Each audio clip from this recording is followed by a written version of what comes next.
Welcome everyone to our first council meeting of February. Hope everyone was nice and warm getting here. But thank you all for coming. It's nice to see everybody in the community come out. I'll do this in a little bit. Yeah. I gotta read that at some stage. So we're gonna get going. Madam Clerk, would you care to read the adequate notice of compliance statement, please? Okay. Adequate notice of this meeting has been provided by the City Clerk's Office in preparation of the Council Annual Meeting Notice dated December 16, 2024, which was properly distributed and posted per statutory requirements. Please be advised that the fire exits are to my right, your left, and at the back of the room. The city has a listening system to assist the hearing impaired. If anyone needs hearing assistance, please obtain the system at the dais and return it thereafter.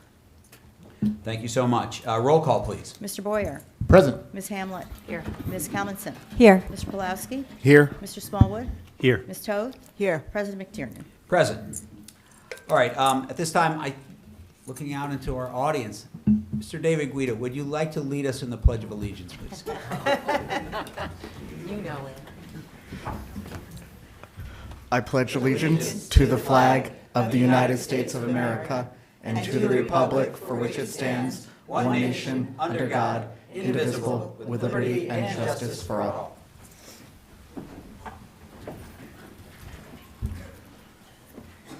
All right, at this time, Madam Clerk, would you please read the explanatory note regarding closed session in hearings and comments? A closed session meeting as authorized by state statute was announced and held prior to the start of this meeting, and the known items for discussion were listed on the published closed session agenda. Please be advised that council meetings are broadcast live on Comcast channels 36 and 34 and Verizon channels 30 and 33, and rebroadcast on Thursdays and Saturdays on HTTV on Comcast 36 and Verizon 33. When invited to speak, please come to the lectern, clearly state your name and address, spell your last name, and speak into the podium microphone so that your comments can be understood by all and properly recorded. Whenever an audience or council member reads from a prepared statement, please give or email a copy to the City Clerk's office at cityclerk@cityofsummit.org. To help facilitate an orderly meeting and to permit all to be heard, speakers shall limit their comments to 3 minutes. Unless you are using an electronic device to follow the meeting agenda or need it for professional emergency contact purposes, please turn it off. Thank you. Thank you very much. At this time, can I get a motion to approve the minutes for regular and closed session of January 21st, 2025? So moved. Second. All in favor? Aye. Opposed? Motion carries. All right, we're on to our reports section of our meeting. Madam Mayor. Thank you, Council President. Good evening, everyone. I wanted to begin tonight by recognizing Black History Month. It's a time for us to honor the incredible achievements and contributions of the Black community, both locally and across the nation. In Summit, we remain committed to celebrating diversity in all that we do. Our Department of Community Services is organizing an event, so keep an eye out for the day and time so you can participate. Likely February 18th, but not set in stone just yet. We're always focusing on the well-being of our community. In the last few weeks, we've put the spotlight on safety of our children in the digital world. Councilmember Jamel Boyer worked with Homeland Security to organize an excellent presentation at the middle school on how parents can protect their children from online predators. Following that, our local PTOs came together to host a screening of Screenagers for parents, where I had the honor of speaking about my experience managing screen time at early ages, both as a physician and as a mom of 4. This aligns with the Wait Until 8th movement, which encourages parents to hold off on giving their children smartphones until the end of 8th grade. Our DCP is also partnering in that exciting endeavor by having phone-free events for kids at our rec center. It's been heartening to see so many of our families taking part in these conversations. And the more parents work together on this, the better chance we have at reducing social pressure to be immersed in the online world at an early age. In the spirit of supporting our students, I'm excited to announce the opening of the New Jersey League of Municipalities Essay Contest, which is available to all juniors and seniors residing in Summit, even those who attend private school in Summit. The essay prompt is really simple. It's an opportunity for you to brag about your hometown. It's basically, what do you love about your hometown? Given the pride that we all feel about Summit, I'm sure that our students will come up with some terrific inspiration, and I think this is an easy prompt. The deadline is to submit is March 7th, comes to my office. There will be 3 winners across the state of New Jersey. Each will receive a $1,000 scholarship. So there's some incentive. I will only select 1 winner, which goes to the state, and then the state, or the New Jersey League, determines the top 3. But you can't win it if you're not in it, Mike. Gotta be in it to win it. And before I wrap up, I'd like to mention a special event that took place this past weekend, which I attended, which was the Sparkling Evening of Song at Twin Maples. Our community came together to showcase the incredible talent across the district of our students in performing arts. So that was a really great evening, and I want to thank Spark for sponsoring that event. It's a great fundraiser for them and a really great opportunity to see our kids in action. So thank you, everyone, for your continued commitment to making Summit a wonderful place to live, and I look forward to the exciting opportunities and the work ahead. Thanks. Great report. Thank you, Madam Mayor. All right, now we're on to our city administrator report. Ms. Baldwin. Thank you, Council President. Exciting stuff. The February dates for the Summit Free Market are this Saturday, February 8th, from 8 a.m. to 3 p.m., and then on Friday, February 28th, from 12 to 2 p.m. You are required to have a Summit resident parking and disposal permit to access the transfer station to attend the events. And more information on the program and how to obtain a permit is available on the city website at cityofsummit.org/free market. Also, enrollment is now open for this year's Hometown Heroes program. This is the 8th year of the program, which displays the banners that you see around town with the names, images, and dates of service of active military members and veterans. They're on the city streets from mid-May through mid-August. And information on application requirements and how to apply is available at cityofsummit.org/hometown heroes. And that concludes my report. Great, thank you very much. All right, so for my council president report, I've been told I need to read this notice again, so I'm going to do that. I would like to announce a correction to the notice in the papers and mailings that the City of Summit's Affordable Housing Committee will hold a Zoom meeting on Tuesday, February 18th, 2025, at 6 p.m. to provide its annual status update of the city pursuant to the requirements of its settlement agreement with Fair Share Housing Center and judgment of compliance and repose granted on January 22nd, 2019 by the Honorable Camille M. Kenny, JSC. This final annual status update will address all affordable housing activities that have occurred within the city in the past year. The Zoom meeting information is located on the notice for the meeting posted on the city's website. The notice mistakenly said Monday instead of Tuesday, so the meeting will be taking place on Tuesday, February 18th, 2025. And all are welcome to Zoom in, okay? And please do if you're interested in the topic. Thank you. One other note for my council president's report.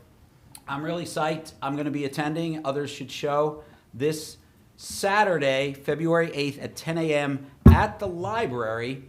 We're going to have a Lunar New Year children's art show wrap up. So pretty exciting.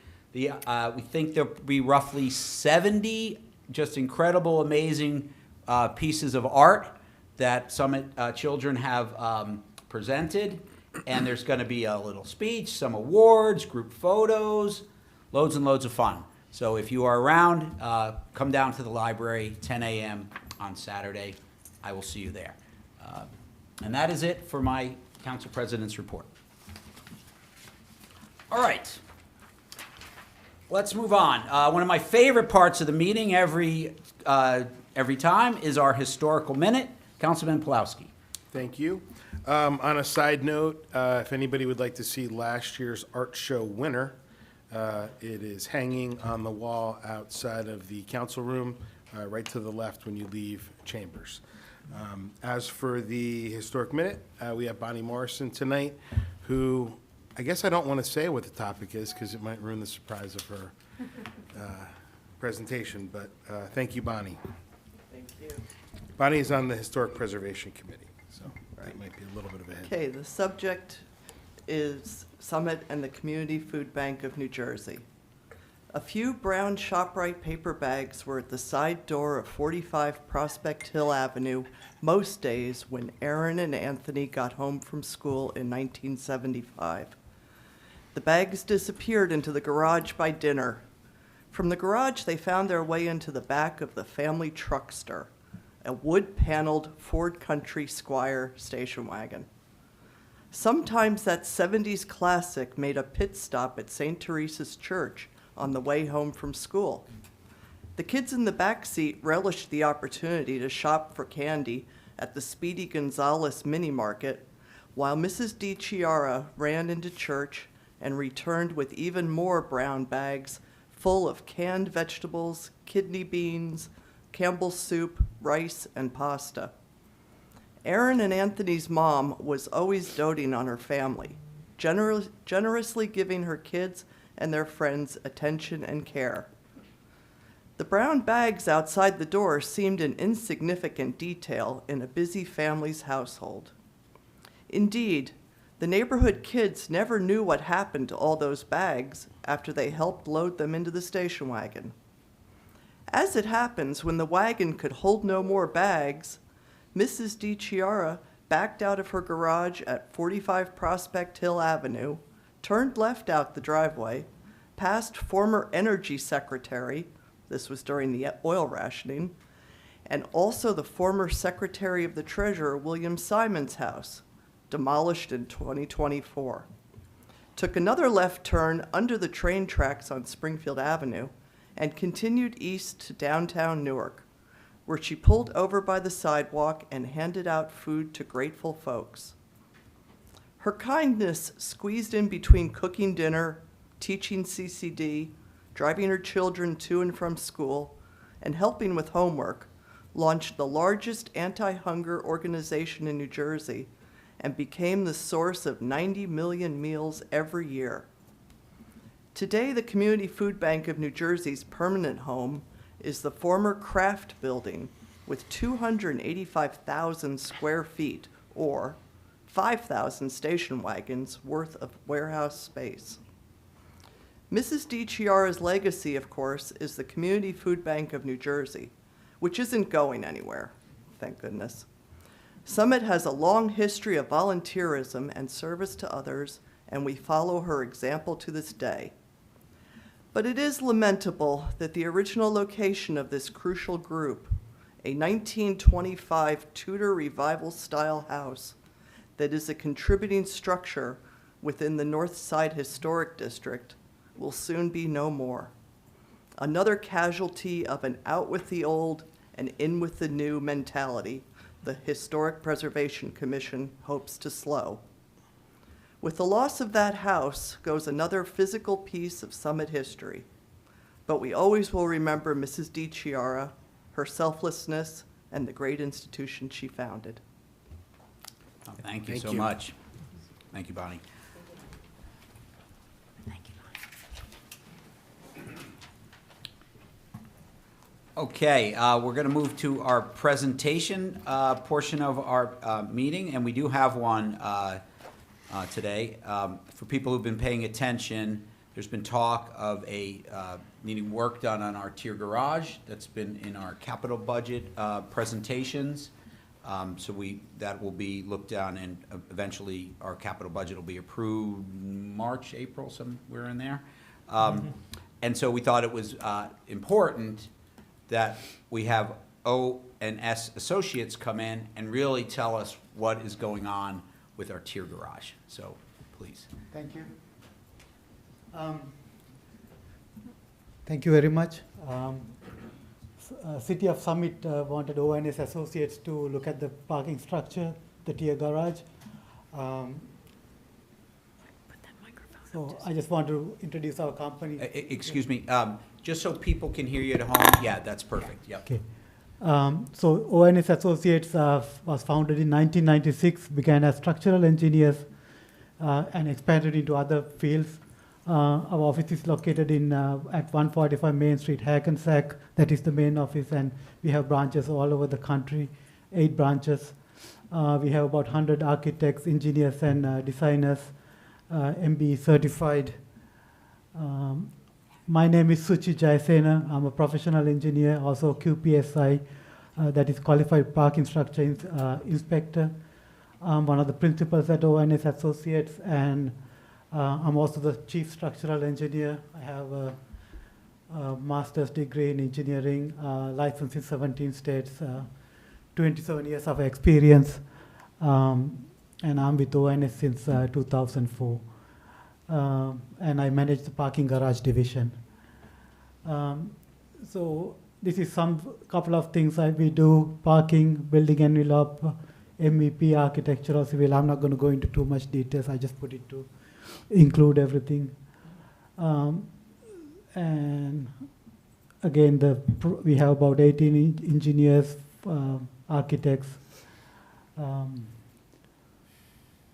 We work for a lot of authorities, cities like Summit, hospitals, and a lot of organizations, parking garage managers. We do local law 126 for New York City, where they inspect and provide reports on the conditions of the garages. And we do design new garages, municipal healthcare, repairing them. So the tier garage, what we did is condition assessment. What we did is visual observation of the parking garage. In addition, we did something called a chain drag, where you drag the chain and we get a hollow sound in areas that has bad concrete. So it's a ASTM certified method to identify. We also took photographic documentation, and we provided a report to the city with the cost estimate, which is I'm summarizing. So the tier garage is a 5-level, 4 supported levels and 1 on-grade parking structure. It's about 45 years old. It's a cast-in-place concrete post-tension garage. That is, you place the it has mild reinforcing, and it has cables that are pulled through, and then you pour the concrete, and then you pull the cables to strengthen the structure. So that kind of carries all the live load of the parking garage. It's one of the best systems in the industry because the concrete is in tension on the top, which doesn't let any water go through easily. So you have a 7-inch thick slab, about 110,000 square feet of it. Beams are placed about 18 feet on center, and few of them are 27 feet at the edges. And they are also post tension, and it has a cast-in-place parapet all around it. The traffic works in a single helix, so you go up and up, and it also has 2 stairs and 1 elevator. The lower level is asphalt covered. It's about 24,000 square feet. So we observed overall fair to poor condition. Most of the poor condition is on the roof level of the garage. When you go down, it's in very good condition, but the roof level is in deteriorated condition. What we looked at the floor slabs, beams, columns, waterproofing, drainage system, parapet, stairs, and on-grade asphalt. So I'm going by each section, like I said. Oops.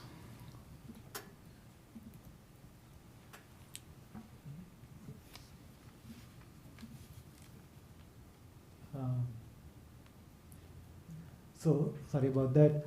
The post-tension slab. So what you do is, when you build it, you have mild reinforcing. You put the formwork in, you lay the cable, and then you pour the concrete, and you pull the cables to tension it.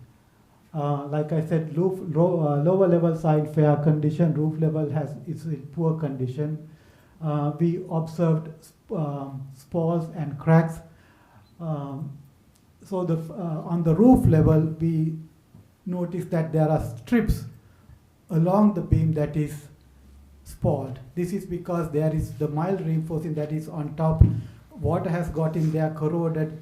When the steel corrodes, it increases in volume and puts pressure on the concrete that is around it. And that, after a while, it pushes the concrete to a breaking point and it has broken. So those spalls are normally strips along the beam. And on the roof level, that's the strips along the beam. Isolated damage on lower levels. So lower levels are in very good condition. If you go down from the roof level, it's in very good condition. And we observed a couple of damaged tendons. So these tendons carry a lot of tension, and also it carries a lot of the load that is.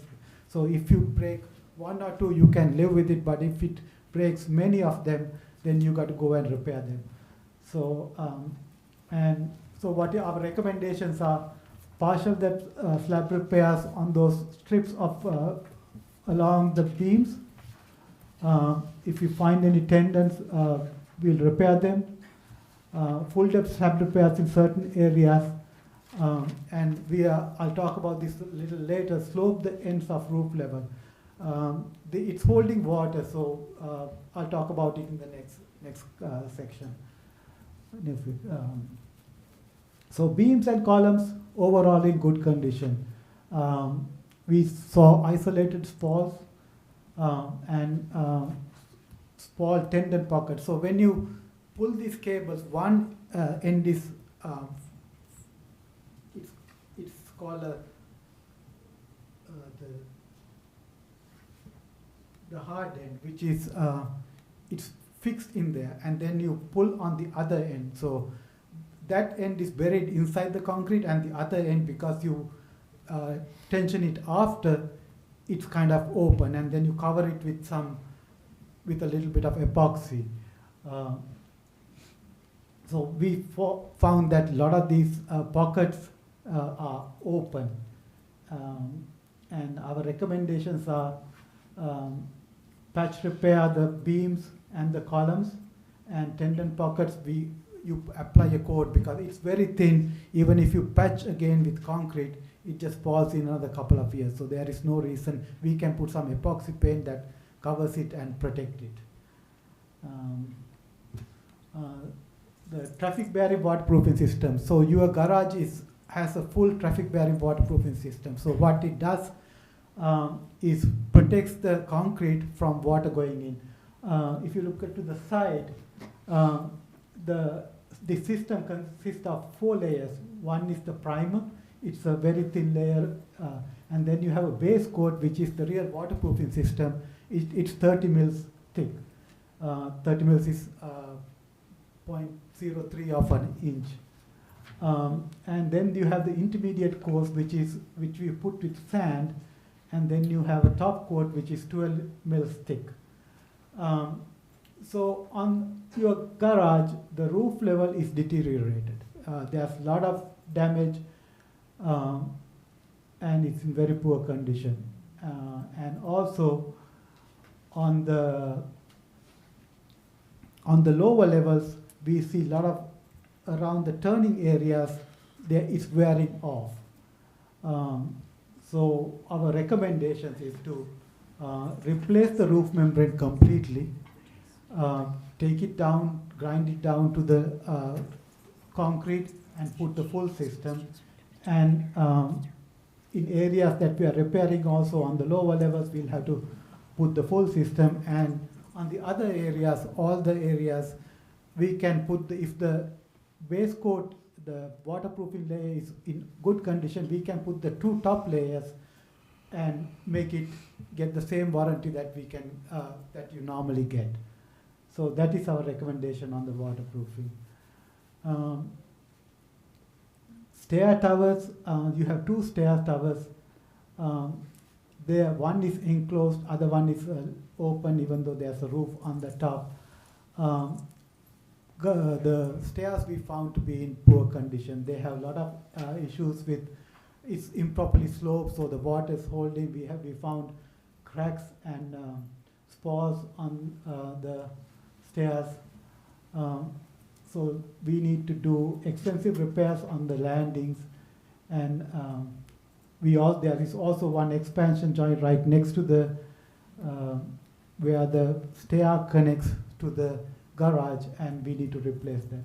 So our recommendation is to repair the concrete, rebuild the landings, install membrane, clean and paint the railings, and replace the expansion joint. The facade is a cast-in-place concrete. It's about 42 inches high, 6.5 inches thick, ribbed exterior. Generally in fair condition, isolated damage. Recommended repairs include repairing the concrete isolated this is a little bit, and patching the cracks.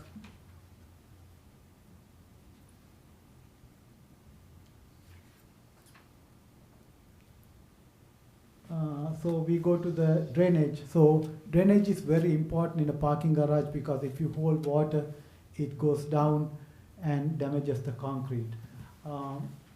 The drainage system was generally in fair condition. We found standing water on the roof level on the two ends. It's not sloped properly, and the water doesn't get out, and we found that that entire area has poured. So because this is a post-tension garage, we don't really want to do too much digging, and because if you damage one of these cables, it's going to be in really bad condition. We don't, whenever you are doing repairs, we have to scan and locate these tendons before you go and do any repairs. So our recommendation is to slope those areas to a point where we can get it to a drain. So we found, so that's one of the recommendations, and we found some damage drains and piping, so very isolated. We recommend replacing them. And any areas if you are doing a full depth repair in any area, you have a drain, we recommend replacing those drains. So our recommendations are slope concrete on the roof ends to get the proper slope, replace damaged repair area drains, and replace any piping. So just want to touch base on repairs. We do need to, the challenges is again those cables that are there, we need to make sure that they don't get damaged. If they get damaged, we have to find the two ends, pull it, and reattach it and tension it. So it's a big process. Normally, we know that parking is a big problem everywhere, and we do repairs in sections at a time. And so maintaining that occupation is a big issue. Also maintaining access, vehicles coming up and down. If you take one area, you have to somehow let these the vehicles go up to the upper levels if you're doing work on the lower levels. So adjacent rail line is also an issue. If you want to do some work on the railway side, it's going to be a big problem to access it. So we'll have to access from the inside of the garage. So we'll have to put some rigged system to access the parapet. And I know you cannot see this very much. The cost estimate, it's in your reports that we provided. I have summarized the summary sections. Going here, the cost estimate we provided is $2.91 million to do the repairs. This is an engineer's cost estimate that we generally provide. It's on the current market conditions, so we don't prices fluctuate, as you know. This is according to the current market condition. This is also based on open shop labor. So if you go prevailing wage or union wage, it becomes almost 1.5 to 2 times what we have quoted. Actual prices will be provided once you do the drawings, and we put a set of drawings together, bid it out to contractors. We also included 10% of contingency funds for anything that we foreseeable we don't see right now, and we might have, as you know, these things happen. Engineering cost is not included in there. These are I put a couple of pictures together on the conditions. As you can see, that is one of the underside damage, spalls. Other one is a wall that is spalled. You cannot see it very well, but there are spalls on those columns, and also there's a cable that is hanging out. To the left is one of the tension cables that is partially damaged, so that has only half the capacity. And to the right that you see is where one of those cables tendons that are tightened is it has popped the cover out. So on these kind of conditions, what we will do is we'll just put some epoxy paint and cover it up. This is the water ponding on the left. You have see water ponding on the edge of the roof level. To the right, you see that the membrane is worn out at the entrance. So in these areas, we'll pretty much, if it is that bad, we'll take the whole system out and put a new system on there. Stairs, you can see it's all cracked up on that left side, and also damage on the right side. On the top, you have this the enclosure for the stairs. You need to clean it and paint it pretty much. Maybe even put a new enclosure. The last picture, you can see that the rail line is right there, so accessing it, especially with electric cables, it's very dangerous for people to go there. So we had to rig the system from inside and do any repairs that we are going to do. Again, worn out membrane, you can see to the left, it's completely gone in there. To the right is an old patch that is already cracked. Thank you. Any questions I'll take if you have any. Yeah, I take questions from council first. Anyone from council have some questions? Yeah. Jamal, you want to start? First, thank you for your assessment. Thank you, Council President. I have like 100 questions, but for the sake of time and for the sake of our residents listening to this, I'll just get to the most important, I believe. Does the garage pose an immediate danger to the public? And should any areas be closed off for safety reasons? We didn't see any areas that require closing. It's safe. Are the deteriorating roof and stairways at risk of collapse or fall and debris?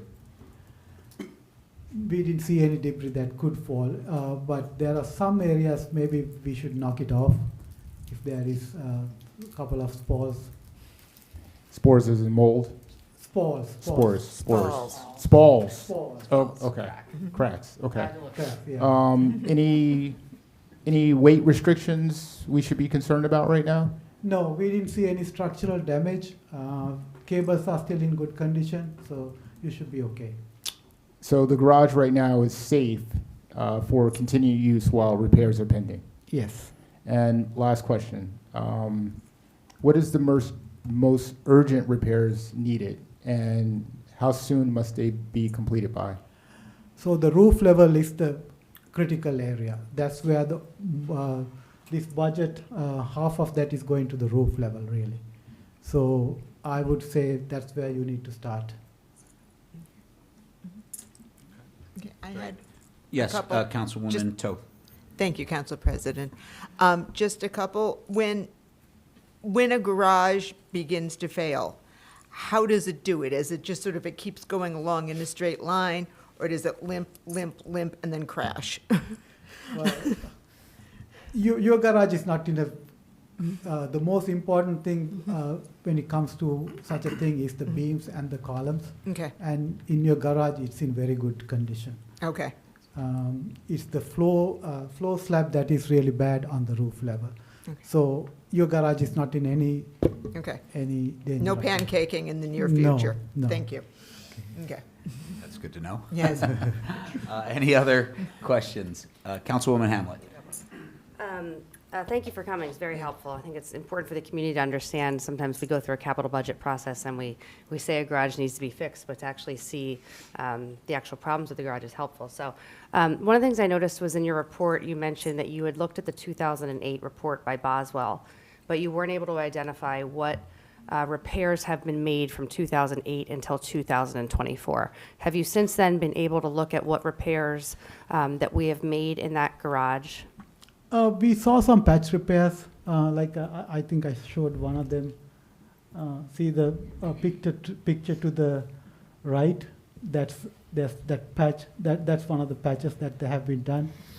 Most probably they did some waterproofing work. Waterproofing is good for about 5 to 10, 12 years, depending on the conditions. Normally, on the roof level, it deteriorates a little bit faster because it exposed to the sun. The lower levels on the parking aisles, they tend to stay longer, and on the drive aisles, because of so many vehicles going on, it tends to wear off. And so you got to, like every 5 years at least, you got to look at it and replace that waterproofing membrane. So how do most municipalities handle this maintenance? Is it, a yearly maintenance? Is it every 2 years, or is it when something's broke? Like did we ever do any repairs? It just sounds like it was just patch repairs. Yeah, generally it's patch repairs. Okay. Luckily, your garage is a very good system. I mean, the foundation is there for you to keep this garage. It's a post-tension garage. If you try to build it right now, it would cost double the regular garages, Yeah. double T garages that you put up, Okay. because it's a very good system. So I highly recommend maintaining it. You put the waterproofing membrane on there. It doesn't let the water go down. That's what you need to do. You got to maintain the sealants and everything, and it will last for a long, long time. Okay, just like 3 or 4 more questions. Then, will we have to paint over that waterproof material? I was reading in an older report that we'd have to repaint almost everything due to that membrane, or no? So the membrane is not a paint. It's a The actual spaces, like the parking spaces. parking Mhm. striping. Yes, you have Okay. to do that. Okay, and then I guess the other question is, are the stairs poured in place, or are they metal? Poured in place. Okay, so that's in your cost estimate, is poured in place. Yeah, Okay, and then engineering costs are not included? not included. Yeah. What do you anticipate those to be? So generally, it's about for the design. It's about 5% of the 5%. cost. Yeah, and then we manage it. If you want us to manage it during the construction, we manage that as well. Okay, and then my last question, I guess, is are there electrical conduits in the slabs, or no? No, the conduits are outside. They're outside, okay. Yeah. Also, I wanted to add, if you want to, we haven't included anything like painting the garage. Only the front of your garage is painted, I believe. And also, if you want to paint the parapets, we can do that, but I haven't put any money for that. The other thing is the lighting. Lighting, you have right now fluorescent lighting. If you want to put new lighting systems with what do you call it? LED. LED lighting. Thank you. LED, it will be very cost effective because it pays for itself in a few years. Okay. So if you want to change that, also we can incorporate that. I haven't put any money towards that. Okay, great. Well, I know you're known as one of the better parking garage consultants, so that's why we put you on the list last year. So I guess you'll work with Director Schrager and figure out, what things were missing or what things weren't added. So thank you. Okay. Other questions? Councilman Pulowski. So the estimate that you have up there is $2.9 million. Correct. You said that's not based on the prevailing wage? Correct. So we have to pay the prevailing if you do have, I would say you have to multiply that by 1.5. So really, the number for this is like $6 to $7.5 million. No, No. 1.5. So 4.5. 4.5. Good thing you Okay. came to council meeting. Okay. All right, thank you. Yes, Madam Mayor. I think I heard you mention something about a warranty, Yeah. and what does that entail? So generally, we, the contractors give, once the work is complete, we ask for a 5-year warranty. And the membrane manufacturer will also give you a 5-year warranty. If you want, you can extend it to a 10-year warranty. They put another layer for a 10-year warranty. But what we recommend is get the 5-year warranty and go after 5 years and put the other layer. That's a better choice than getting the 10-year warranty right at the beginning. Thank you. Councilman Smallwood. Thank you, Council President. Thank you very much for your presentation. Sometimes a picture says 1,000 words, right? So I frequent the garage often, and it's in my mind. I'm kind of walking around thinking, like, is this going to fall down anytime soon? So thank you for assuring me that it's not going to fall down anytime soon. However, I'm going to ask you for your engineering perspective and not your salesperson inside of you. How long do you think this could continue without doing these improvements? The lower levels are okay, but I wouldn't recommend upper level. Upper level has some issues. So if you let that go, then what happens is the problem spread downstairs. The water will start coming down, ruin the next level and next level and next level. So I would highly recommend doing at least the roof level right away. Okay. And if we did, I mean, my opinion, if we're doing, I wouldn't want to piecemeal it. I would want to do it all together. That would be my opinion, because I think once you start piecemealing things together and it doesn't. I mean, to your question, like I said, more than half the money is going to the roof level. So if you want to do it in phase 1 and phase 2, maybe you want to do the roof level, touch that. That will stop the water coming down. That will stop the waterproofing and the further deterioration. So you can go ahead and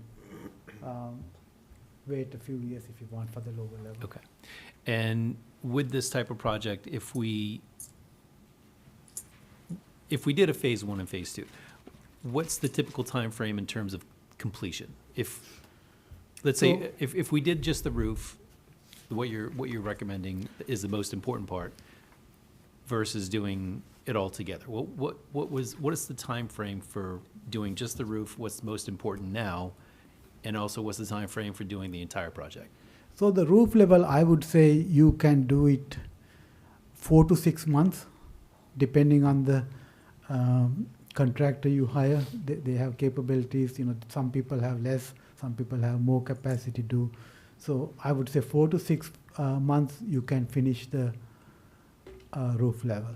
Okay. And then then next would be the stairs, I would say. Go repair the stairs. Stairs is a very small amount compared to the roof, so even if you want to do the stairs also with that might be a good idea. Okay. And While I'm assuming you'd start from the top. While you're working in the top tier level of the garage, would we be able to use the parking spaces in the lower levels at the lower same level, time? not the level immediately below it, because debris will be falling down and we would normally close it. But the levels below, you can. Okay. Also, we can use, there is no point closing the entire level. We can close half at a time, Gotcha. Okay. Okay. Thank you very much. Yeah. Other comments? One more question. Yeah. Yes, Madam Mayor. I'm sorry. The elevator, did I miss you mention anything about We that, or did is not- that not your That's not thing? mine, yes. Thank you. I had 2 questions. One was kind of a follow-up to Councilman Smallwood's. If perchance we did decide, $4.5 million is a big number, our cost.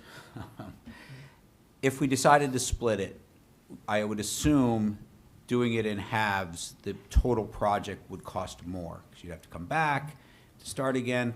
What would your estimate be if we did decide to do like a phase one, as you suggested, the roof, and then do the other half later?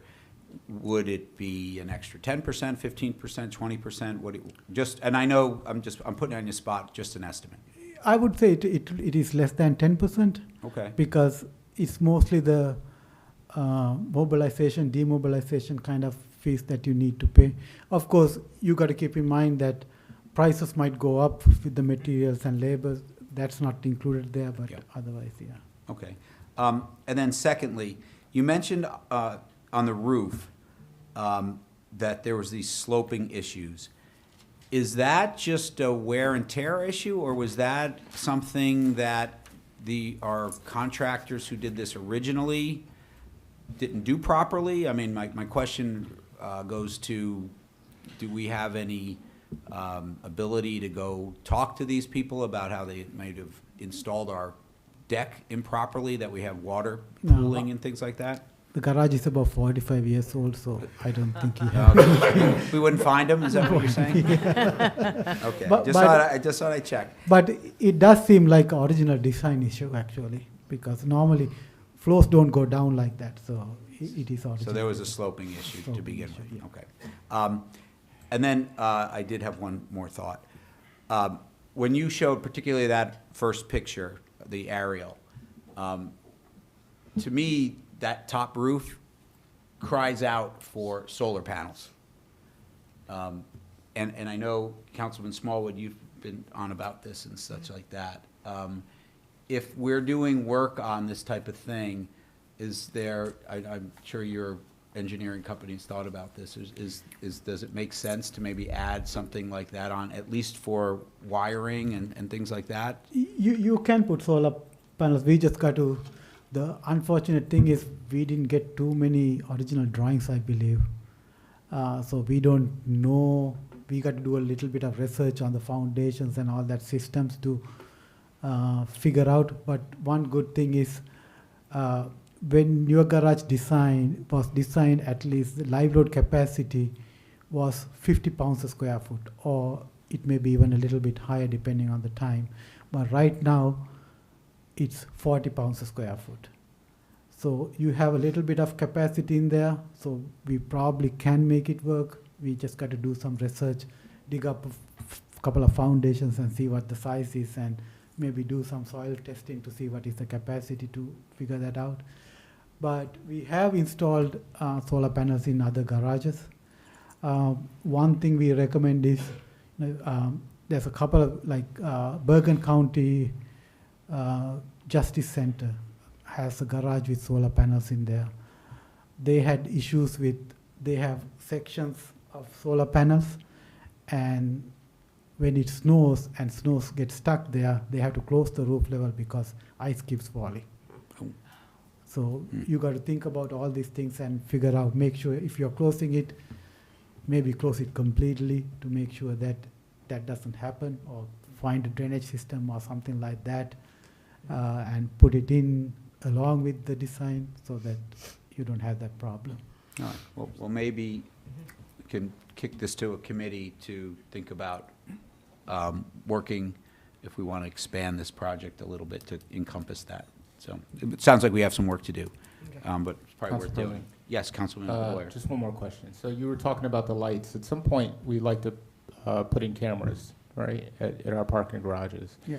And have that fiber connect to the police departments and, possibly throughout town or something like that. But would it be a good plan to do the wiring and the lights along with the cameras while you're doing that, or is that something separate? Or no, should we be it's kind concerned of- about the lighting? It's kind of separate. With the lighting, you can do, but camera systems and lighting systems are completely different. They'll run individual. They don't interfere with each other. Really, just for the power, which is a very little power for the cameras, you will pull it out of there. But you can do it separately. Great. At this time, if you don't mind, I'm going to ask the public if they have any questions at all. Yeah, please, Mr. Hoke. Two simple questions. One of them is we talked about solar panels. I had thought about that. Thank you. How about electrical vehicles? I mean, a 45-year-old garage, was designed for the vehicles then. 5 years ago, it looked like our entire vehicle fleet in the U.S. was going to be changing to electricals in 10 years. Now it looks like it's going to take forever. Who knows what's going to happen? But what adaptations would we have to do to be ready that would not be particularly onerous, but that would allow us to be ready for the future? It's one of them. There is the issue of Wi-Fi connectivity through concrete is very, very hard. So how would one do something like that? Because perhaps with that kind of connectivity, you can get to your cameras, Councilman Boyer. And finally, a question for our Finance Committee. Is this a project that we would give these consultants directly, or would we bid it out to numerous contractors, given the scope and size of it? So the first question was the electric vehicles. 50 pounds a square foot is the live load capacity.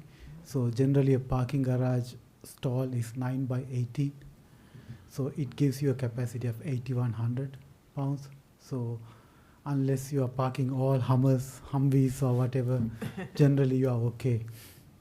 So because right now they have reduced the capacity, like I said, to 40 pounds a square foot. Now the codes require only 40, which comes up to a little bit less than that. But really, if you look at all the electric vehicles, they are around 5,000 pounds or so.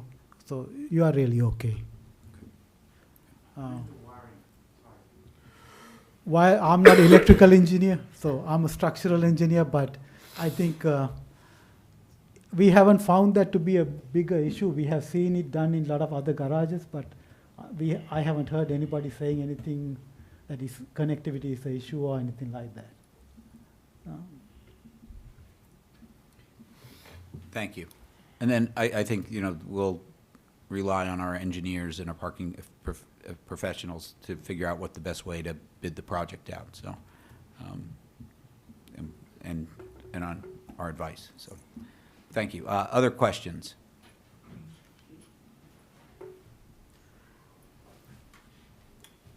Good evening, Don Nelson, 20 Plain Street. When you mentioned during the construction that you were going to do the top level, and you said you didn't want anybody parking below because debris might fall, will that work? Make the second floor, the next floor down ceiling more of a problem that then has to be fixed right away? Will it exacerbate any other issues? Okay. Generally, that's how we do it, and if we want, we can put some protection, but generally it's not an issue. Concrete is generally pretty strong that way. Other questions from the public? Okay. All right. Mr. Jasena, thank you so much for the presentation, super informative, and thank you for coming. Okay. Thank you. All right, we have this evening a couple of ordinances for hearings that we have. The first one's a finance ordinance. Madam Clerk, will you please read the finance ordinance for hearing, please? Ordinance number 25-3328, an ordinance to amend an ordinance entitled, an ordinance to establish the 2024 salaries, wages, or compensations of and for the officers and employees of the City of Summit, County of Union, New Jersey. Thank you very much. Councilwoman Toth. Thank you, Council President. So this isn't, what this ordinance does is create a new position called, within the Department of Community Services, called the Director of Engineering and Public, Engineering and Public. I think we may need to add a word to that ordinance. Engineering and Public Works. Public Works, okay. Yes, but when you get into the first whereas, Okay. we're missing the word works. There's a typo. There, yes, Scrivener's error. What this does, I don't want to give away what the next ordinance for introduction is doing, but it gives us more flexibility in right-sizing the Department of Community Services. It does not increase headcount, but it just gives us options. for how we're going to arrange the department. So with that, I move to open the hearing on this ordinance. Second. All right, with that, I'm going to declare the hearing open. Do I have any comments from the public on this ordinance? Okay, comments from council? Yes, please, Councilwoman Hamlet. Thank you, Council President. I think it might be helpful for our city administrator just to talk about the potential and on how we're sort of restructuring that department and why, if that would be okay. Because I think it's important. We are changing the structure, and I think it's important for the public to understand. Director Schrager's been doing a lot of jobs, and we're trying to give him as much help as possible. So we're trying something new, and I think it's important for the public to further understand that. Through you, Council President. So what this is doing is it is leaving, the ordinance leaves a DCS director in the ordinance if we care to go back to that arrangement. Currently, as Councilwoman Hamlet said, our engineer, director of everything, DCS, is a bit overloaded. So we're trying to streamline the areas in which he can oversee. So there is currently a construction official who oversees UCC. He does that anyway. That's his job. It's under state code. There is a land use manager that has been acting in that capacity who has gotten that title quite recently since our last land use manager resigned and moved on to another opportunity. He oversees code enforcement, zoning, planning. And then this position allows for Director Schrager to oversee engineering and public works and to streamline that. The only thing that it does currently is it adds, not only will Director Schrager report to me, but also the land use manager and the construction official will report to me. I've had as much as 18 directors in other municipalities report to me. 2 more added to 7 is really not a big deal, and they do have to come to me quite often anyway. So it's just changing the structure a little bit of how it's operating, but it keeps everybody in DCS, and it provides the same benefits and services to all of the residents. And I think it enables our professionals on staff to better serve the public by limiting the bandwidth that they have to oversee. Great explanation. Other comments from council? All right, hearing none, I'm going to declare the hearing closed. We're going to move on to a second ordinance for hearing. Madam Clerk, could you please read the Community Programs and Parking Services Ordinance, please? First one. Yes, ordinance number 25-3329, an ordinance amending the code, Chapter 7, Traffic, Section 7-25, Regulations for the Movement and the Parking of Traffic on Municipal Property and Board of Education Property, subsection 7-25.2, Municipal Parking Lot Areas. Thank you so much. Councilman Smallwood.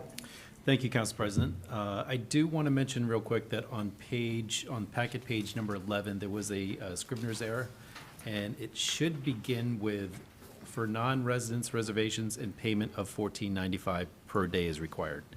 So the top section of that, under fees, packet page 11. This ordinance is to amend the Broad Street Garage, designating the open section of the top level as non-resident parking. Currently, only a portion of the parking spots are available for non-resident commuters, specifically 128 spaces. With the recent opening of the ground level Broad Street parking lot, opening up 32 additional spaces for resident commuters and the high demand for non-resident commuters, this ordinance opens up the entire top level to non-resident commuters for a total of 170 spaces at $14.95 per day. As you will see in the ordinance for introduction in a few minutes, we will introduce more spaces for resident commuter parking. And with that, I would like to move this ordinance for hearing. Second. All right, our hearing is open. At this time, would any members of the public like to comment on this ordinance? When you come up, please state your name and your address, please. This is why We do this. Again, Don We want Nelson. to hear some comments. Don Nelson, 20 Plain Street. So explain to me how this works. If I'm a resident, and Mondays are usually pretty quiet, but then as you go during the week, the parking garage fills up.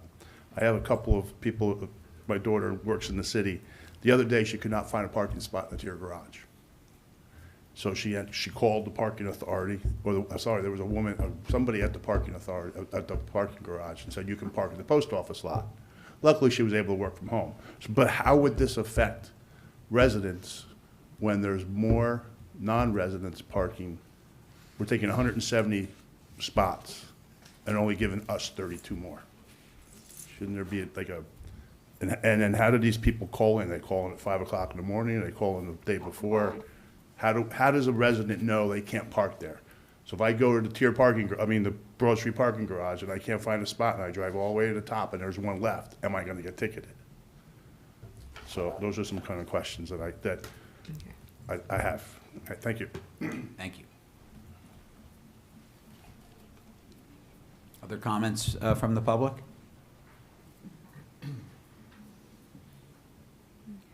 All right, comments from council? Council President? Yes, please, Mr. Smallwood. I'd like to answer the question. Perfect. Please do. So currently, the top tier garage is, the majority of it is for non-resident commuters. There is a specific, it's not even outlined, right? So you've got 42 spaces that are for resident parking and 128 spaces for non-resident parking. With the opening up of the 32 spaces on the ground level, granted, we're giving up 42 spaces and only gaining 32. So there's a 10 parking spot difference there. And that's why I mentioned in a later introduction, we're going to be opening up more resident commuter parking spots. Going to the top level of the Broad Street garage, there will be signage that will clearly state non-resident commuter parking. So hopefully, with the opening, if we can get this, with the introduction of the next ordinance, we'll be able to open up an additional 50 spaces for resident commuter parking. Okay. And Councilwoman Toth. thank you, Council President.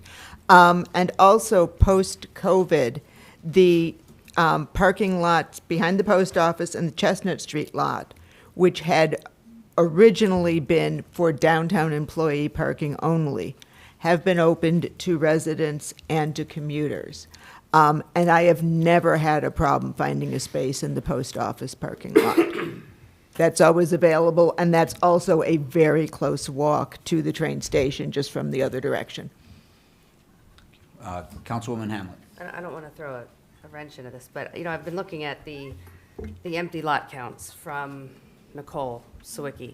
And I guess my question, and maybe this would go to you, Nicole, is when you look at the empty, and it's not really non-resident or resident, but when you look at the amount of lots that have empty spaces for employees, why would we put the employees in that garage when, wouldn't it be better to save those for commuters, whether it be residents or non-residents? Because they're the ones who, if it rains, they got to go right to the train. And when you look at the K lot, for example, the percentage is like 63% for employees that's filled. So I'm just curious, have we looked at that option as well, as far as opening, or whether or not we have all the employees in the right lots?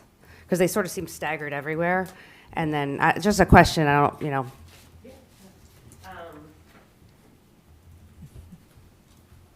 No, a very good question, but the tier garage is also in the heart of the downtown the 47 Maple Street building is a major, a medical building that does, a number of the downtown employees do park in the tier garage because it backs up to that. Mm-hmm. So I think that by taking that option away from downtown employees wouldn't be, no, sorry, I mean for the Broad Street garage.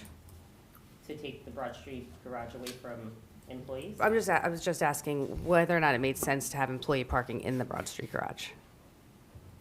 Well, currently it does, but Right. not that many employees. I don't think that that's their ideal location to park, because that's Okay. not in the downtown. So more employees park in the tier parking garage versus the Broad Street. Right. Other questions? Are you, I think maybe I think I'm understanding your question differently. Okay. And that is, should we eliminate Right. employee Because, spots in well, the Broad Street garage, right? to Don Nelson's point, you know, I get calls from residents a lot. One just the other day was, why are we even letting non-residents park in that garage? Why are we letting residents? So my question is, when I look at the employee counts, why do employees even park there to begin with? Even if it's 20 cars, it's taking away from residents and non-residents commuters when we have empty lots that I'm looking at the numbers that we could dedicate to employees. So the numbers aren't based upon whether that's a resident or a downtown employee parking in that lot. They just scan a valid permit, and since it's a dual permitted lot, we wouldn't know. Understand, but like, for example, the K lot for 12 months is sitting at, for the most part, 70% capacity for employee only. So that we know is designated Right, just for designated employee, employees, right. But we don't know Yeah. what the percentage of residents Right, versus yep. employees are parking. Yep, in no, the I lot. understand. I've just been thinking about it because I've been thinking about just the location of, you know, we've got bagged meters up, you know, Springfield, that some are, a lot are empty. So, and then it's like, our employees parking in the garage because maybe, you know, they don't want their car in the sun all day. I'm not trying to say that they shouldn't park in the garage, but when I have residents and non-residents saying they can't get to the train, the automatic go-to is right there, right? That's the quickest one. If I may, just having been a downtown employee for more than 20 years, there are, the bagged meters require prepaid parking, and that only makes sense for somebody who works 5 days a week, Monday to Friday. Folks who work, say, for the salons, work Tuesday through Saturday, so they're not going to prepay. And there are a number of businesses that are certainly much more convenient to the Broad Street garage, from Sage to, there are some offices near there. Those folks are not going to want to walk from the K Street lot or even from the post office lot. So a few employees in the Broad Street garage certainly makes sense, that's just how it's going to fall out. Through you, Council President. Yes, Councilman Boyer.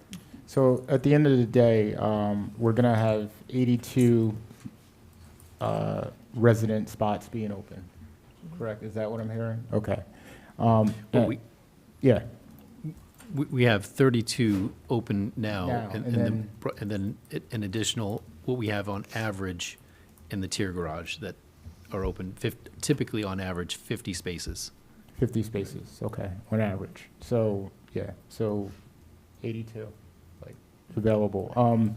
The other question that I have, at some point, can we get a tracking system, like an app or something, so that I can tell people when they're rushing for, when I worked in the city, I was late for the train all the time. But, you know, it'd be great to know, as you're making your cup of coffee, kind of where to park, what's available, what's not, that way you can adjust your timing. I believe you just said that we wouldn't know because of the permits kind of scanned in two places, or We don't or is know that- which person, yes, is parking in the space, whether they're a resident or a downtown employee. Because when the permit is scanned, it just says that they have a valid permit. Got it. So maybe, possibly, it would make sense to, and I'm just throwing this out there, to have two different types of permits, so we can distinguish between resident and non-resident parking. So And- we do have two different types currently, but when it's in a dual-purpose lot, like the Broad Street Garage, that both permit types can park there. That's why it's giving the system the valid parking rights. Got it, but it doesn't distinguish between the two. It doesn't say they have Yeah. a resident permit or they have a downtown employee permit. No, you're right. So you can't tell the number of available spots for, resident or non-resident within that tier garage. Yeah, the Broad Street Garage. So maybe it's just something that we look at in terms of technology-wise to see, available spaces. Because maybe we do have available spaces, but certain spaces are just not available to certain people when they roll up. But it would be nice to know, hey, I have an app or something where they know they can immediately park where there's availability. And this is maybe for future down the road somewhere. So. Yeah. Thank you. Other comments? Councilwoman Hamlet? I guess maybe we can take this up another time. When I look at the green, and I know, Claire, you make a good point about whether, if you're a full, if you're working 5 days a week, it's prepaid, but there's a decent amount of availability when I look at the green bag meters. If you look at Springfield and Irving, it's like 78%. Beechwood and Euclid's a little higher. Tier Garage is 65% full with employees. I don't know. I just wonder if we should just take another look at, because I see a lot of bagged meters that are empty. So if residents are running around fighting for spots and we have no parking, I think that we should maybe put that back in your committee, Kevin, just to take a look at, because I see a lot of empty bagged meters on the weekends. And it kind of drives me crazy. So maybe I'm wrong, but I think Claire makes a good point with some of that, number of days and prepaid parking. So maybe just take a look at it after this. Thank you. Council Any other President. comments? Councilman Smallwood. Just to address I think that is an issue because on the weekend, the green prepaid bag meters are for downtown employees, and on the weekends, most of the employees aren't working. Right. Right. So we're taking up spaces that could be used, but if someone's driving up and sees the prepaid green bag, they know that they can't park there. So. Thank you. One comment I would have is, we have another ordinance for, that we're going to have a hearing on around fees.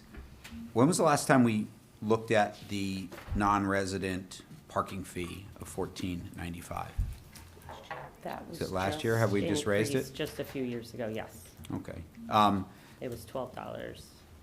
$12. And have we had any significant drop-off in demand since we raised it from $12 to $15 roughly? No, I mean, obviously after COVID, a lighter work week for some people, so Mondays and Fridays tend to be a little light. But Right. Tuesdays, Wednesdays, and Thursdays, we fill up. Right. So, I mean, okay, these are fees that, from my perspective, we should always look at to see what we can get out of these things, because the real estate is valuable. It's a great amenity that we have in the train line, and I think there's a lot of people who would pay probably more for that. I remember an issue we had in the DeForest lots, where we were having commuters who were happy to just get ticketed in there, where they were paying $50 a day to hop on the train. So there is a tier of non-resident commuters, I think, and this is something I think we should look at relatively often around what the right price is for non-resident parkers in our town. Yeah. Thank you. That's my only comment. Okay. All right, any other comments? All right, I'm going to declare this hearing closed. We're going to move on to our third ordinance for hearing. This is another community programs and parking services. Madam Clerk, would you please read the ordinance? Ordinance number 25-3330, an ordinance to amend the code Appendix A, Schedule of Fees, contained in the revised general ordinances of the City of Summit. Thank you so much. Councilman Smallwood. Thank you, Council President. This is ID number 25-3330, an ordinance amending the membership fees to the Aquatic Center and Golf Course. This decision, made by a bipartisan Department of Community Programs Advisory Board, wasn't easy, but it is a necessary step to ensure we can continue to maintain and improve our facilities' responsibilities. The need for change: first, it's important to note that the fees at these facilities have remained the same price since 2016. In the past 9 years, operational costs have increased significantly, and we are at a point where it's no longer sustainable to keep fees frozen. One of the biggest challenges we face is staffing. Since 2016, the minimum wage has nearly doubled, going from $8.38 to $15.49 per hour. In the summer, we hire over 100 staff members to help with daily operations and has become a major factor in our budget. Inflation, likewise, has impacted the cost of goods and services necessary to operate the facility. With regards to the revenue and surplus, while the Aquatic Center generates revenue that covers the basic operational costs any additional revenue, around $300,000 last year, goes into the city's general fund, not a dedicated aquatic center fund. The surplus helps support both the pool's capital projects and other city capital projects. Again, all capital improvements at the pool are covered by the city, i.e. the taxpayers. Like most other city capital improvements, the 2018 resurfacing project for $475,000 is a good example. The amounts generated at the pool beyond its operating expenses offsets potential tax increase for residents. Planning for the future. We also have to look ahead to the long-term needs of our facilities. Our infrastructure is aging, and we're planning for some important upgrades. 2025, $75,000 for a new shade structure. In 2026, we need $25,000 for an ADA compliance study. In 2027, $300,000 estimated for ADA required upgrades, and estimated $500,000 for repairs or replacement of our slides. In addition, unexpected maintenance issues can arise at any time. For example, this past summer, a critical pool pump failed, forcing us to shut down the pool on one of the hottest days of the year. Thanks to a backup pump, we were able to reopen the pool within 24 hours. But replacing a pump alone costs between $8,000 and $10,000. We also need to replace a water heater, estimated at $12,000 to $15,000, along with a new water heater for the women's shower area. Now, regarding the fee adjustments, unfortunately, there has been misleading political messaging that has misrepresented the changes being proposed. While the percentages may look substantial, 25 to 66%, those only apply to guest fees. As to the general membership fees, both the percentages and the actual dollar amounts are modest. As an example, $20 increase for a family membership, resident family membership, that's 5%. $40 increase for non-resident family membership. $10 increase for resident individual membership. $30 increase for non-resident individual membership. A $5 increase for senior memberships. $6 increase for adult guest passes. Subsidized family memberships remain unchanged at $320, and subsidized individual memberships remain unchanged at $130. The adult guest pass increase from $9 to $15, which is 66%, is designed to encourage more memberships over daily guest visits, which will streamline operations and reduce congestion at the entrance. Additionally, the Snack Shack will remain, which is maintained by an outside vendor. The prices will remain the same for the fourth consecutive year. The fear-mongering and political theatrics surrounding this issue that was created and voted on by a bipartisan advisory board are completely disingenuous, especially given the authors have experience on this dais and are well aware of how the pool's finances interact with the city's. We're taking a responsible approach. It's critical to remember that while the pool generates revenue, those funds go into the city's general budget, which is used to fund both ongoing operations and larger capital improvements. The fee adjustments we are making now are proactive steps to ensure that our pool and recreational facilities remain safe, well-maintained, and accessible for years to come. As it relates to the golf course fees, which are currently extremely complicated and which we've made much simpler. The seniors and youth membership remains the same at $40. Adults are increasing by $5, and non-resident is increasing by $20. The fees per round during the week currently average $6.75.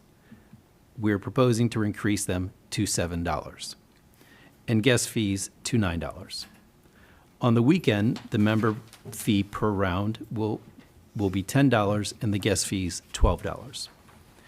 We understand that these changes are not always popular, but they are essential for the long-term sustainability of our city's amenities. Thank you for your understanding and support as we continue to invest in the future of our community. With that, Council President, I'd like to move this ordinance for hearing. Second. Thank you. All right, our hearing is open on this ordinance. Would any members of the public like to comment on it, please?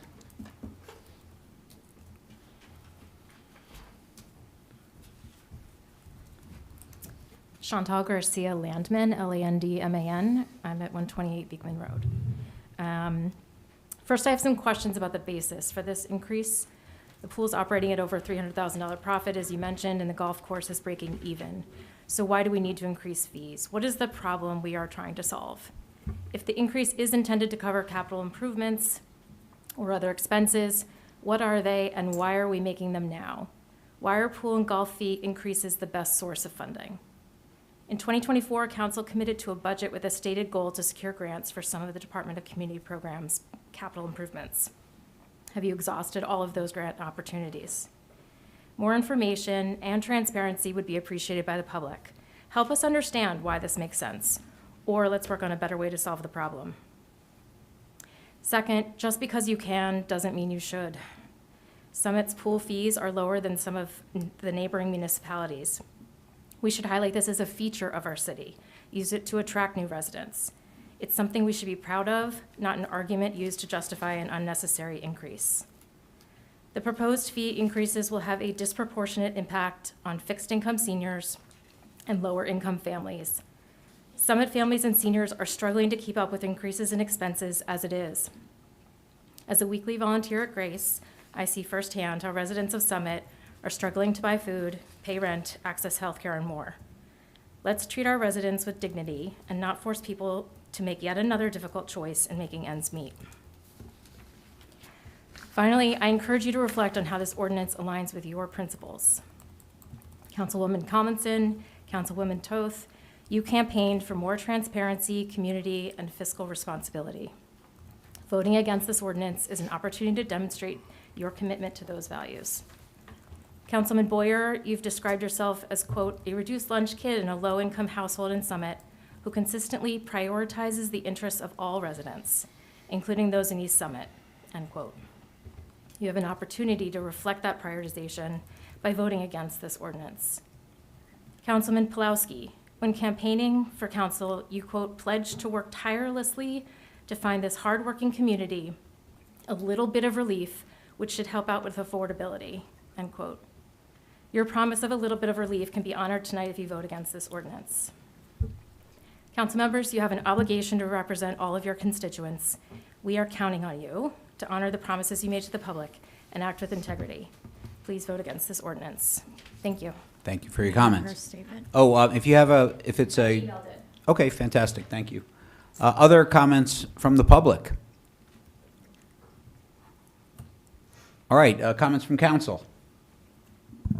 Councilman Boyer? Oh, or who wanted to go? Councilman, or Councilwoman Collison, do you want to speak? Please do. I'm not in support of raising the fees of our public pool and municipal golf course. When I was canvassing last year and speaking to voters, a concern that came up over and over again was affordability. Our community pool is a lifeline to some families. It's their entertainment for the summer.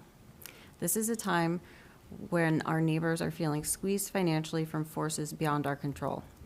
With all the talk of trade wars, rising grocery prices, and layoffs in the news, I believe we should provide whatever relief we can. The pool is operating on a $300,000 surplus, and I will not support raising the membership prices just because we can. I say this as a proud member of the Summit Pool. My family joins every year. We love the pool. It's beautiful. Every year, I just think, wow, I can't believe this is our city pool. But I don't see the need to raise this. There's not a good reason to do it, and especially the membership. I'm sorry, not the membership.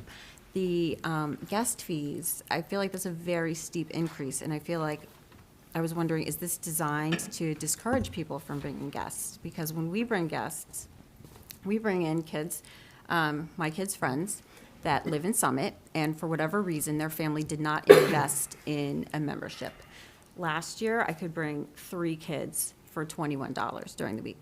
This year, it's 2 kids for $20, and it feels like it's designed to discourage people from bringing guests. Thank you. Other comments? Through you, Council Councilman President. Boyer, please.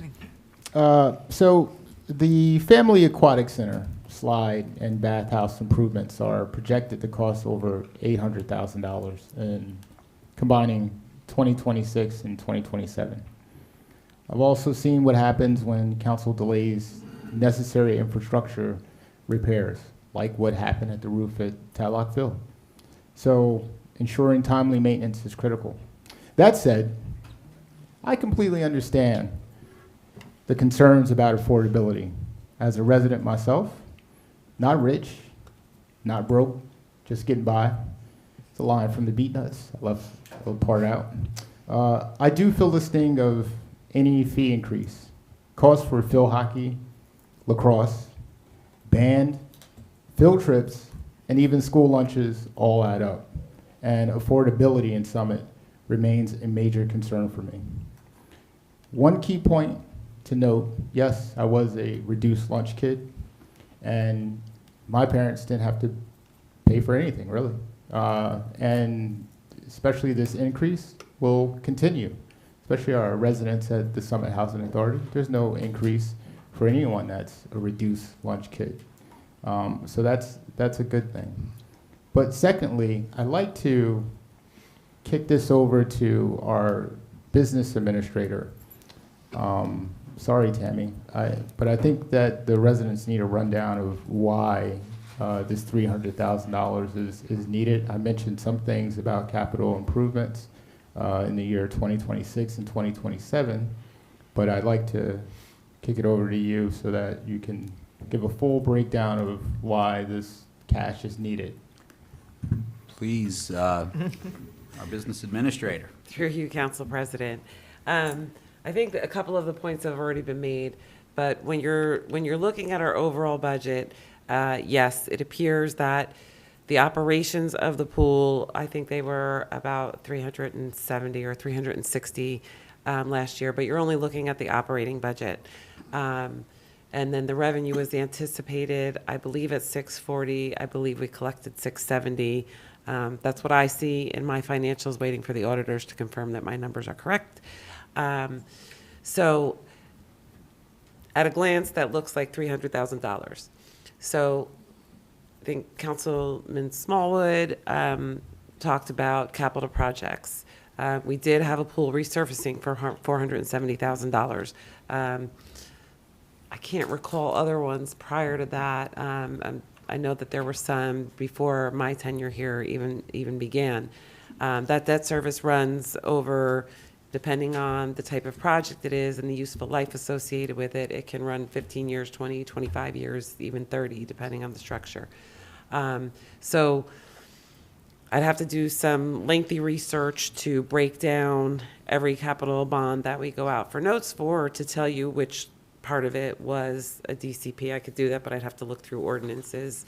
And during budget time, it's a little bit difficult right now to do that. But rest assured, there are debt service payments that do include capital improvements to the aquatic center. There's also unaccounted for a lot of administrative time. I had the good fortune or misfortune of having to handle payroll for 3 months last summer while we looked for a new payroll clerk. And I got a crash course lesson in what happens when we start hiring over 100 seasonal employees. And it takes a ton of hours for payroll, human resources, and well, I was payroll. So to accomplish all of that onboarding, getting everybody paid, processing all that paperwork. So there's a lot of other costs that aren't in that particular operational budget that you look at in the city's budget that are associated with the aquatic center. So let's estimate that, 100 or even 150,000 of that extra 300 is associated with those costs, and it's just an estimate.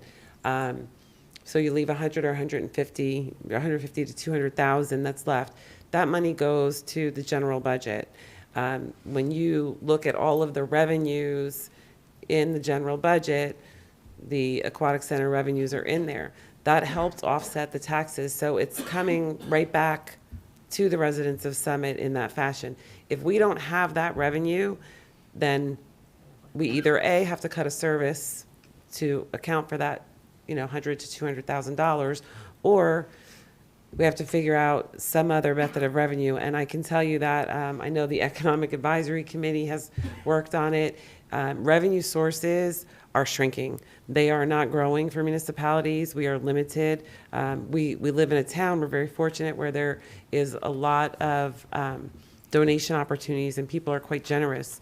And so we're able to do a lot of improvements, especially in DCP, with those generous donations, and that helps a lot. But there is so much more than just that operational budget that you're looking at that goes into what operates the Aquatic Center. I hope that helps. Oh, very much so. Thank you, Ms. Baldwin.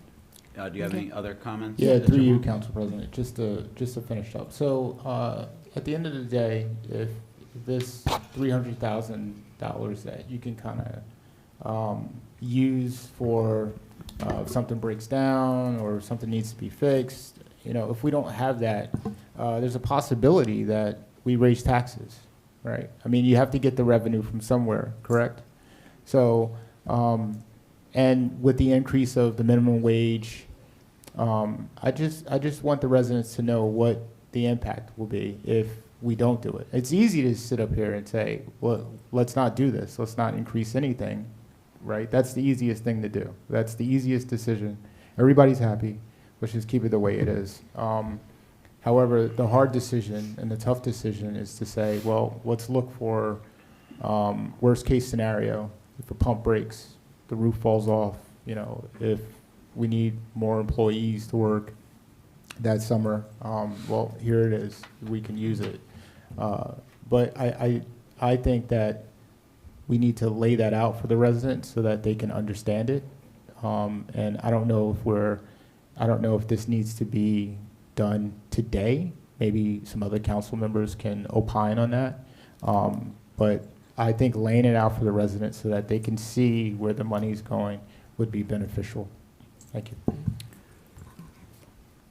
Councilwoman Toth. Through you, Council President. I am a fan of user fees for city amenities that residents can choose to use and do not have to. Here, however, we're already running a $300,000 surplus, which is more than sufficient to cover operating expenses and certainly over time all of the capital projects that Councilmember Smallwood suggested. I don't think that we should be using user fees we should not be increasing user fees with the goal of adding to the general fund. If we're looking for revenue sources, I would suggest that we look elsewhere at city amenities for which we don't charge user fees, and perhaps start doing that rather than raising user fees on an amenity that already generates surpluses that pay for not just the operating revenues, but for the additional things that people have listed. Thank you. Thank you. Other comments? Council. Councilwoman Hamlet. Just a question. I guess my question to you, Councilwoman Toth, have you looked at the payroll costs and all the other costs associated? You don't have to answer this question, but can we identify where the $300,000 surplus has gone, Tammy? Because from what I've looked at, and I'll let you speak in a second. What I've looked at, it's certainly not a $300 surplus. And everybody knows that I look at the bill list more than anybody every week. That is true. I could tell you how many lifeguards, how many T-shirts. I'm looking here, I've been looking at the 2017, 2018, 2019, 2020 capital budget and the 6-year forecast for that. We've been kicking the can down the road on certain capital projects, the slide, the ADA requirements. I'm looking at the 2021 capital budget. This is paper version of the pool. Just give me one second. And 2021, we got approved 250, and I believe the resurfacing may have been 250. We have to look at some of those numbers. But we anticipated in 2023 that we would do the slide. In 2024, we would do the ADA requirements. It's 2025. They're not going to even be in this year's budget. So, we have to make the hard decisions of whether or not these slides, do we want the children to go down the slides? Because if we want the children to go down the slides, then we need to fix the slides. And we're going to make the unpopular decision of raising fees. But this is certainly not a partisan decision. If you do your research and you see the debt service that we pay for capital improvements, it's significant. I talked about it at the last capital budget meeting. The Tatlock Fieldhouse should have been repaired a long time ago, and now it's costing us more. I think 11 out of 12 members of the DCP advisory board voted for this.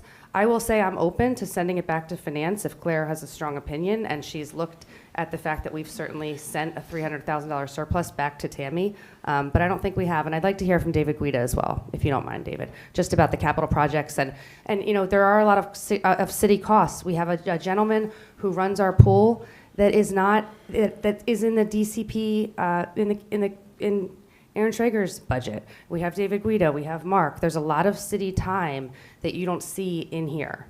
So David, if you wouldn't mind, and then Tammy, if you wouldn't mind answering that surplus question, because I think it's something that we should really clear up. I think Tammy did speak to that already. But David, you want to answer? Yeah, absolutely. So there's a lot of costs, and to Administrator Baldwin's point, there's costs at City Hall. There's also costs within our department. I would say on any given day, there's at least 2 of us who spend majority of our day down at the aquatic center during the season. And that's not even mentioning the hours that we spend doing registrations, troubleshooting ID cards. So there's a lot that happens with our full-time staff within the office that's also not reflected within this. A comment that I heard about the affordability. If we want to talk about affordability, one of the largest things that our department handles over the summer outside of the pool is a summer camp. The summer camp allows for affordable childcare by keeping the rates by increasing the rates at the Family Aquatic Center.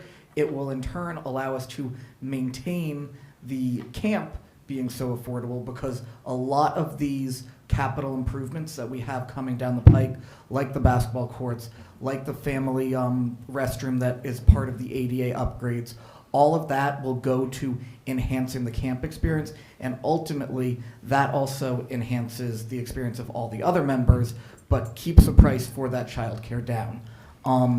A note on the subsidy, Councilman Smallwood did mention that the subsidy rates aren't changing.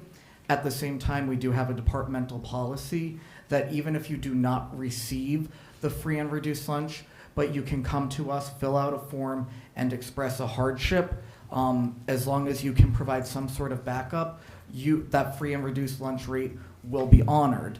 We work very closely with the representatives at Grace and other organizations within town, that if there are families who are identified who can't even meet that 160 130 for an individual or 320 for a family, what we will do is we'll take money from the trust fund, 20% fees that we charge for other programs that happen at the aquatic center, and attribute that and put that back in the budget so that they are paying the free and reduced lunch price. So we as a staff and as a department make sure that nobody is denied access to the pool. So just for the record, should anybody have issues with these increases and have hardships, we're an open door, and we will make it work with the residents.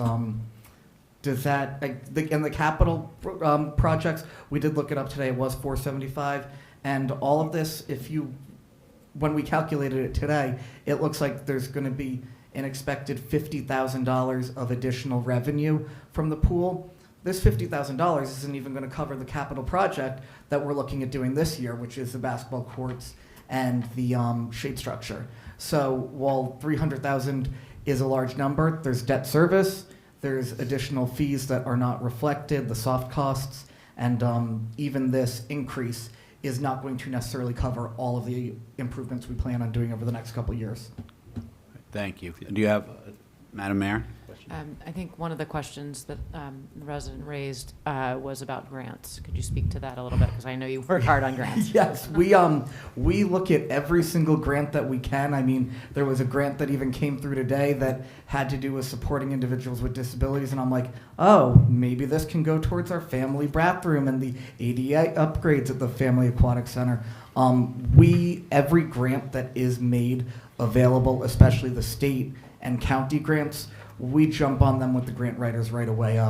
There's not one of those grants that we miss when they're made available. So we've exhausted all those, and even with corporate sponsorships, I know that came up.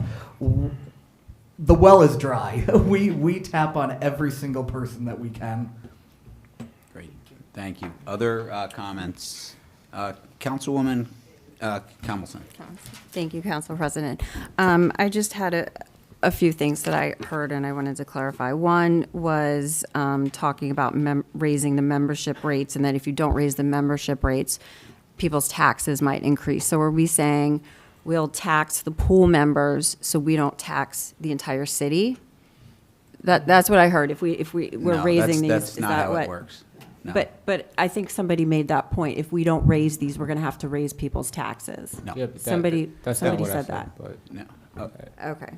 Another thing, the slides, this packet, it doesn't say anything about slides. It doesn't say anything about repairs. It basically just says that, we want to raise the rates to be in line with the other towns. I mean, that's all that says.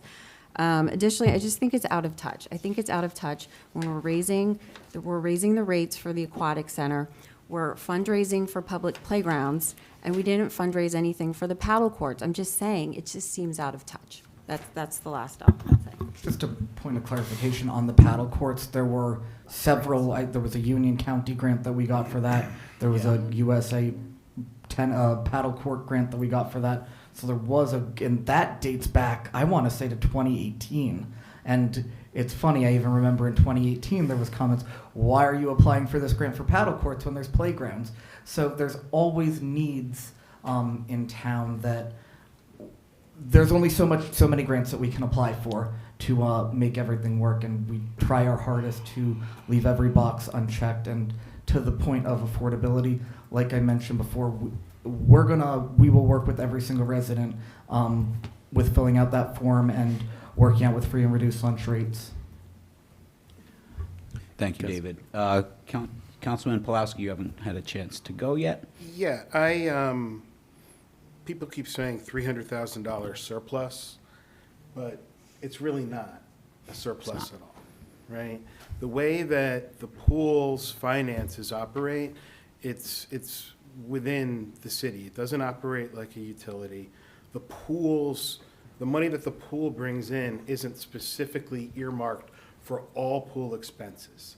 So when you say that we're gonna take the revenue that the pool brings in and subtract just the operating expenses, completely ignoring all the other expenses that go into this, money that we bond for capital improvements, et cetera, you don't account for any of that, you can't call it a surplus.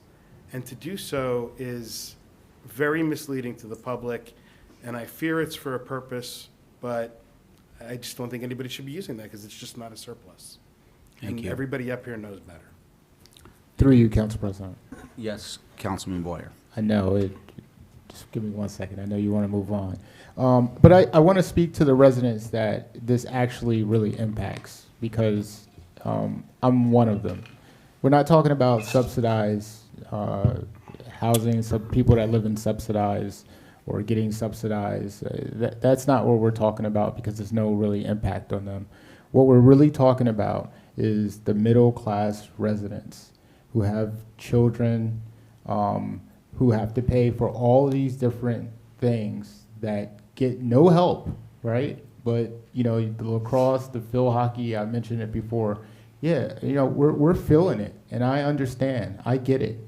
And I wouldn't be up here in support of this if it wasn't needed. But I would ask that this council actually lays it out for people and families like mine, because I have the view. I understand what we spend money on. I understand why it's needed.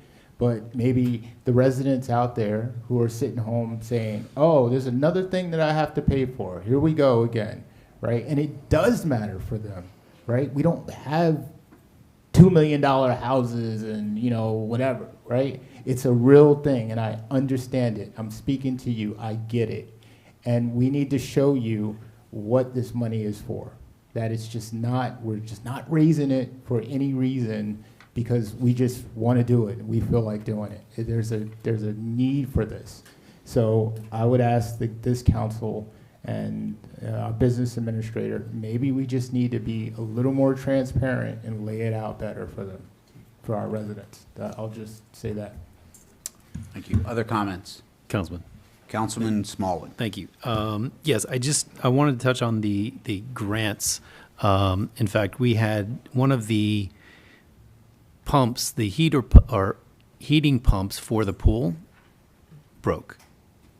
And we were able, working with our city administrator, able to secure a $50,000 grant that we hadn't even received yet. And we repurposed, I believe, is it repurposed the actual, thank you. We repurposed the grant so that we could use it at the pool. You know, we're talking about nominal fees over a 9-year period that has not been increased at all. You know, the fees, the majority of the fees increase are for non-residents and guests. As Councilman President mentioned earlier regarding parking, you know, we think we should probably charge more for the premium parking for non-residents who don't pay taxes here. Councilwoman Toth, I'm glad to hear that you are for user fee versus raising taxes. But as our city minister had mentioned, we're limited on revenue generating. I mean, I hope you're not suggesting that we start charging to enter our playgrounds and parks. You know, this is our aquatic center, which I belong to as well, is absolutely beautiful. It's in fantastic shape. I gave the example earlier that last summer we had, on one of the hottest days, we had to close the pool because the pump broke. We were fortunate enough that we actually had the exact backup pump. We had to bring in DPW and install that, and they did it within 24 hours. If we didn't have that backup pump to order it and receive it, we would have literally had to have shut down the pool for weeks, not days, weeks. I don't know about any other council members here, but I'm not quite sure I wanted to get want to get those emails from residents saying, why is the pool closed? There are certain things that we just cannot keep kicking the can down the road on. You know, the amount of money that we have to spend for paying our employees is doubled. We've gone from $8.38 to $15.40, almost double. $8.38 to $15.49 per hour. Even with these fee increases, we are still one of the least expensive pools in the surrounding towns. And we're not trying to compete with them and, hey, you know, they're charging $600 a year. Maybe we should charge $600 a year. That's not how we came to this conclusion. We came to this conclusion because it had been 9 years since the fees had been raised. For a family, it's $20. Over a 9-year period, there's a lot that has happened at that pool. If the slides start deteriorating any further, or if they break, we're going to shut them down. We have to shut them down. I don't want to disappoint those kids. So, you know, again, having quote-unquote surplus of $300,000 is just not simply the case. We are not, as the Department of Community Services Advisory Board, we didn't sit down and say, hey, let's see how much more money we can make. That's not the case at all. And I thought I gave it was probably the longest introduction to an ordinance or a resolution. It was very long. And but it was good. I wanted to cover everything I possibly could and answer as many questions as possible. And I hope that I did that. And, you know, again, we're trying to maintain this facility so that it meets the standards of our residents. Thank you. Thank Other comments? All right, I'm just going to close with a couple of things.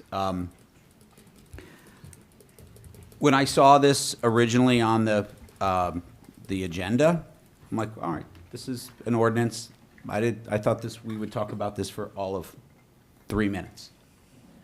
And I think, I get it. I think people have been ginned up that this is some sort of big thing where we're trying to take more money out of the residents and we've got this huge profit in place. And I feel bad for people who have been led down that road because some of the people who are promoting that narrative know better. They do. Some of them have sat up on this dais. They understand the operation, how the pool works. When you sit here for enough years, you will understand how the operation of the pool works. We don't make $300,000 off the pool. We don't. As Ms. Baldwin eloquently put it, there's all sorts of expenses we don't categorize as expenses against the pool. As David mentioned, he's there all the time in the summer. His salary doesn't go against the pool's, into the pool's operating budget. Ms. Baldwin, when she spends her time there, that doesn't go into the pool's operating budget. None of that does. We do not run the pool as utility. And the people who are putting out this narrative that we're making all this money know that. And it's not fair because I think there are a lot of residents who are now confused because this is complicated. And they're trusting that this narrative is true. And it's just not. We do not make $300,000 off the pool. And that doesn't even include the fact that we do have capital projects down the works. On the capital budget, quick math, it looks like we have 900-odd thousand in capital improvements that we would like to do to the pool. You have to pay interest on that. You have to pay down principal over the time. We don't put that against our revenue off the pool. So this is a myth that we make $300,000. And again, I get it. This is complicated. I don't, people have a lot of questions. There are a lot of new people up on the council, might not understand all these things. And that's fine. You can vote the way you'd like to vote. But if you're voting because you think we're making all this money, that's just not true. The fact of the matter is, there has been a ton of increase in costs since this has been done. We've had a huge spike of inflation. Washington spent like drunken sailors for 4 years, and we have all this inflation. The pool fee hasn't gone up in 8 years. It's going up 5% in 1 year. And I'm not belittling that for some people that extra $20 doesn't matter. But put it in context. That's 0.5% per year. Okay? That's not, in real terms, the cost of using our pool has dropped dramatically in 8 years, in real terms. And if we want to be good financial stewards, we need to make, as Councilman Smallwood said, sometimes unpopular decisions of raising some fees. This is a user fee. And we have to put money into our facilities to keep them nice. Someone mentioned, Tatlock Field. No one wanted to make the tough decision to do that. That prior council kicked it down the road. And the reality is that is going to cost the city more money because they didn't have the guts to actually go and fix it when it needed to be fixed. We have capital improvements that need to be made in the pool. If we don't, and we don't raise fees, and we're scraping for money, we're gonna, the idea will be, let's just kick that down the road. And when we do have to finally fix it, it will cost a lot more money. That is not financial stewardship. That is not being prudent with our taxpayers' money. And so we have to sometimes make decisions like this. Like I said, I looked at this. This is the most logical thing, and again, I get it. For some people, $20 is a big deal. But as Councilman Boyer pointed out, we have made a carve out for the people whose this would be most affected by. We've already talked about that. And I get it, some people really care about that, and they should. And I'm psyched that we had someone come up and speak passionately about those people in the community. But I'm happy that Mr. Guida and Mr. Orowski and our Community Advisory Board have made carve-outs for that.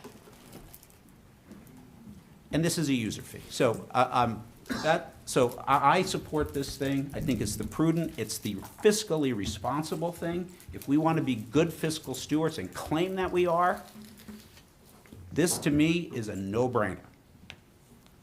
I'm closing the hearing. Okay. All right. Can I make quick comments? Nope, we are done. You got to be here on time. I ran over here. I'm going to speak. No, you cannot I'm speak. going to speak anyways. No, Take me sir. out. Excuse me. Sir, you're not. Public comments It was ended. closed. Did we close public comments? Please sit Don't down, wanna go sir. there. Please sit down, Sit sir. down, You sir. can submit an email. if You you'd can like. submit an email if you'd like. I ran through the I, door. please. No. Respectfully, No. I'd like to speak. Respectfully, you need to be here on time. We closed public comments. Respectfully, I'd like to speak. Sir. You may You submit can't an speak. email. Thank you. You're messing with the wrong guy, Tony. Big mistake. Oh my gosh. Bye. All right. Wow. Okay, we've now got a few ordinances for final consideration.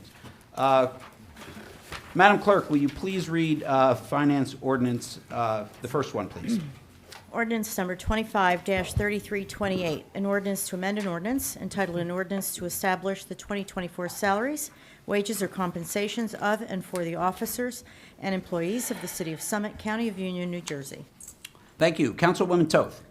Thank you, Council President. Having fairly recently closed the hearing on this ordinance, I move this ordinance for final consideration, for final adoption. Do I hear a second? Second. All right, Madam Clerk, roll call, please. Mr. Boyer? Aye. Ms. Hamlet? Aye. Ms. Kalmanson? Aye. Mr. Pulowski? Aye. Mr. Smallwood? Aye. Ms. Toth? Yes. President McTiernan? Aye. Motion carries. All right, second ordinance for final consideration, the first community programs and parking services. Madam Clerk, will you please read the ordinance?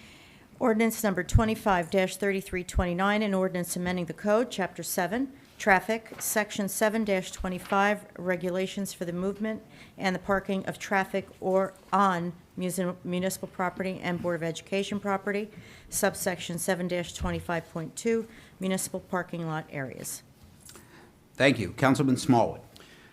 Thank you, Council President. Having just heard this hearing, I move to adopt this ordinance. Second. Thank you. Madam Clerk, roll call. Mr. Boyer? Aye. Ms. Hamlet? Aye. Ms. Kalmanson? Aye. Mr. Pulowski? Aye. Mr. Smallwood? Aye. Ms. Toth? Yes. President McTiernan? Aye. Motion carries.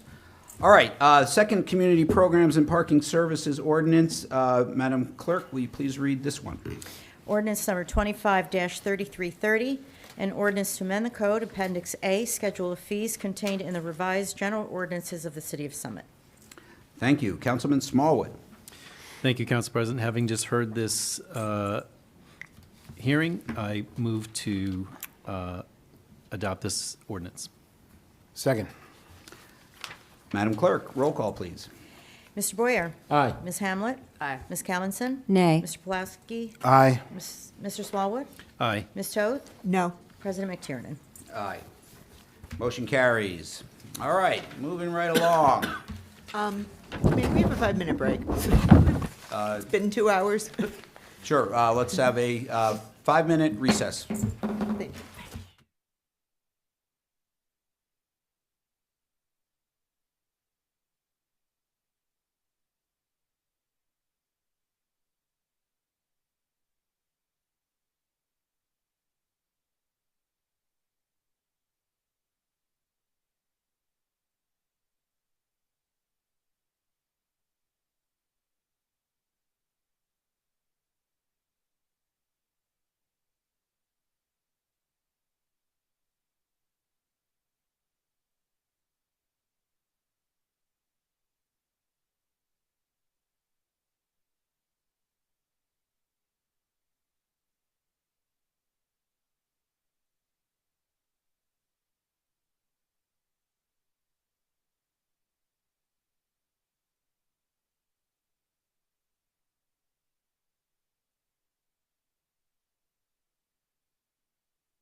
All right, we're going to get going again.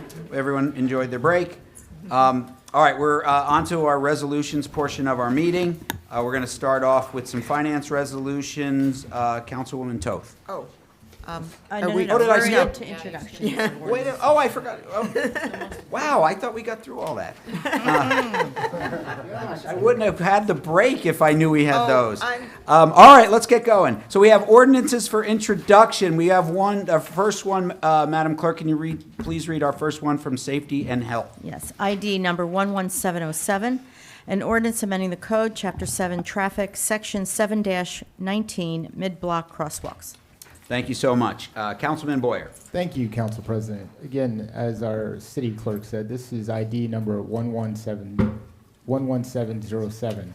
This ordinance has been brought forward in response to a request from Kent Place School to donate and install a rapid rectangular flashing beacon, formerly known as RRFB, at the existing mid-block crosswalk connecting their facility at 42 Norwood Avenue to the parking lot at 75 Norwood Avenue. While the crosswalk is already in use, the city must take formal legislative action to officially establish it within our traffic code before we can accept the donation and proceed with the installation.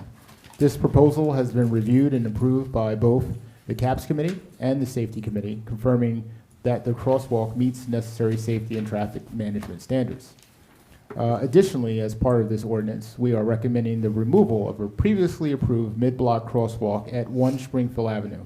And in 2016, the Common Council approved this crosswalk to accommodate a donation from the adjacent property owner for an RRFB installation. However, the property owner ultimately decided not to proceed with the project, leaving the approved but unconstructed crosswalk location obsolete. Given that the original basis for the approval no longer exists, it is appropriate for the city to remove this designation from the code. I would like to move, or Council President, I would like to move this to introduction. Second. All right. Need a roll call on this?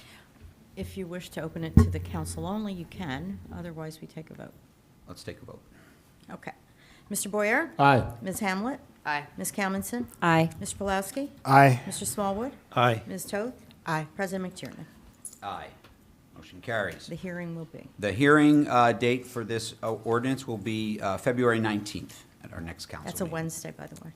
Good point. That is Wednesday because of the President's Day holiday. All right, our second ordinance for introduction is from Community Programs and Parking Services. Madam Clerk?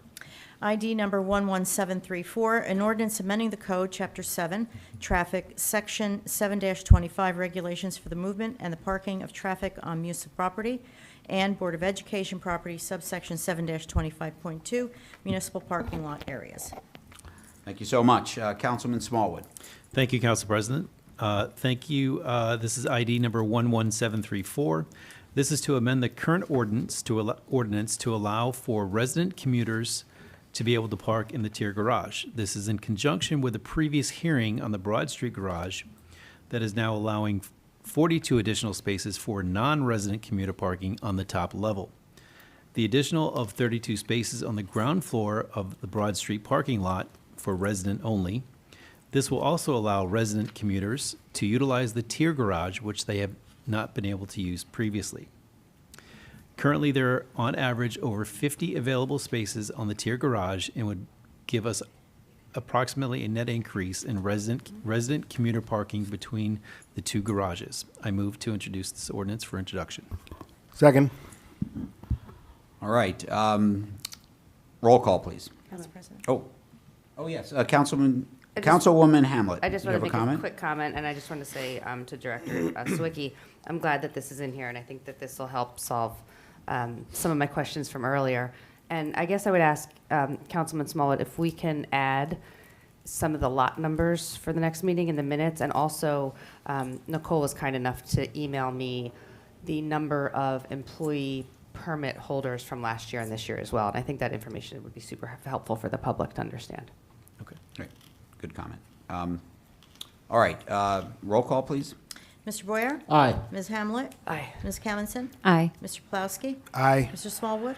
Aye. Ms. Toth? Aye. President McTiernan? Aye. Motion carries. Okay, last ordinance for introduction is for Capital Projects and Community Services. Madam Clerk. ID number 11748, an ordinance amending the code, Chapter 2, Administration, Article 4, Departments Created, Section 2-14, Department of Community Services. Thank you so much. Councilwoman Hamlet. Thank you, Council President. As Rosie said, this is ID 11748. This ordinance amends Section 2-14 of the City Code to memorialize changes in the organizational structure of the Department of Community Services. Specifically, the ordinance provides that the department shall be divided into 3 divisions: the Division of Engineering and Public Works, the Construction Division, and the Land Use Division. This ordinance specifies the functions of each division and provides that in absence of a Director of Community Services, the head of Division of Engineering and Public Works shall be the Director of Engineering and Public Works, the head of the Land Use Division shall be the Land Use Manager, and the head of Construction Division shall be the Construction Official. And this was discussed earlier in the meeting by our City Administrator Baldwin. I would like to move this ordinance for introduction. Second, please. Second. All right, roll call. Mr. Boyer? Aye. Ms. Hamlet? Aye. Ms. Kalmanson? Aye. Mr. Pulaski? Aye. Mr. Smallwood? Aye. Ms. Toth? Aye. President McTiernan? Aye. Motion carries. This hearing will also be on Wednesday, February 9th. 19th, I'm sorry, February 19th, as will the Community Programs and Parking Services ordinance. All right, now we're on to our resolution section of our meeting. We've got a few from Finance. Councilwoman Toth, would you introduce resolution number 1? Okay, thank you, Council President. First resolution, ID number 11740, is to authorize transfer of appropriations in the operating budget. This is standard operating practice. The last 2 months of the calendar year and the first 3 months of the next year, we take money that we haven't spent from accounts with extra money and use it to fund expenses from accounts where we didn't quite allocate enough funds. I mean, this case, I move this,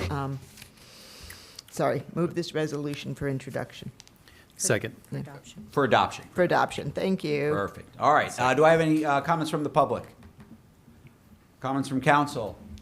Good example of that fund allocation.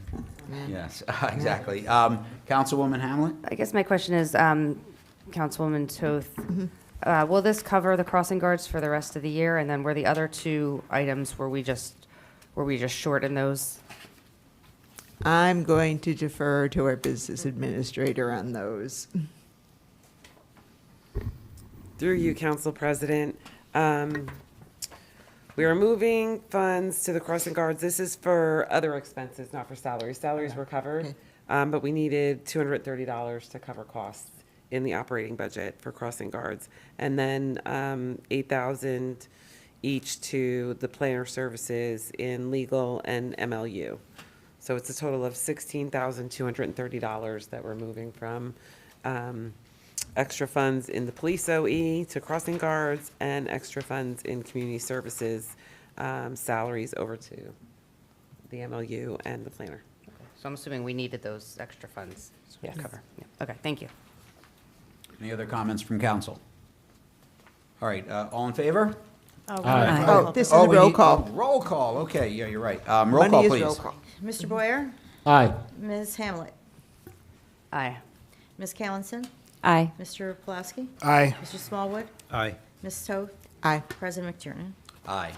Motion carries. All right, finance number 2, Councilwoman Toth. Okay, thank you. This is ID 11741 to authorize emergency temporary appropriations for the municipal operating budget. State law requires us to call this an emergency. It is not an emergency. Until we adopt our budget a little later in the spring, we are operating on a temporary budget, which is very limited. And a lot of spending has to be, any spending above that limited amount is called an emergency. So in order to pay our bills, we need to pass this resolution, and I move it for adoption. Second. All right, do I have any comments from the public on this resolution? Comments from council? All right, do we need a roll call on this as well? Yes. Mr. Boyer? Aye. Ms. Hamlet? Aye. Ms. Kelmanson? Aye. Mr. Pulowski? Aye. Mr. Smallwood? Aye. Ms. Toth? Aye. President McTiernan? Aye. Motion carries. Finance number 3, Councilwoman Toth. Well, thank you. This is ID 11739, authorizing a grant application submission by the Summit Free Public Library for a program next year in connection with the Arts on Creative Aging in Place.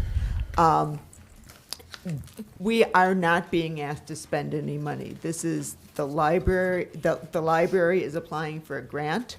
Under normal circumstances, it wouldn't come before us.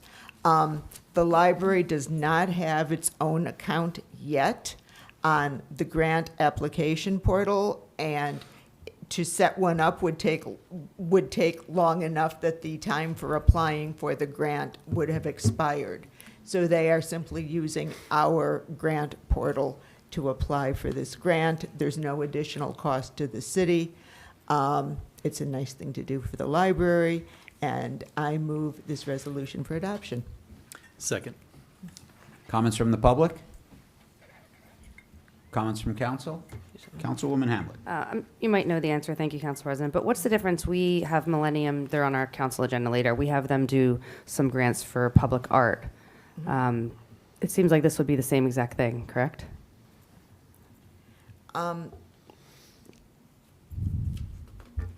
I believe that Millennium may have assisted the library in putting this grant application together, but according to Ms. Bear Shields, the head librarian, it's their application. Sorry, I guess that's my question. So when we do them for public art, do we go through the same process? Yeah, the library is a separate organization, so we Right. can apply for grants Okay. for that entity, but. I guess the reason why I'm really asking this question is, we've been talking a lot about helping the Housing Authority obtain some grants, and I've been really trying to be actively involved in looking at playground grants. So could we use Millennium in this capacity for the Summit Housing Authority? We don't have to answer it now, but I think that maybe we can just think about it or ask Millennium when we would be helpful. I don't know the answer, but I know it's our web of. May I? Yes. You may. Through you, Council President. The reason that the library applies for many grants on their own, this particular grant, they needed to have a DUNS number, and the library does not have their own DUNS number. The city does.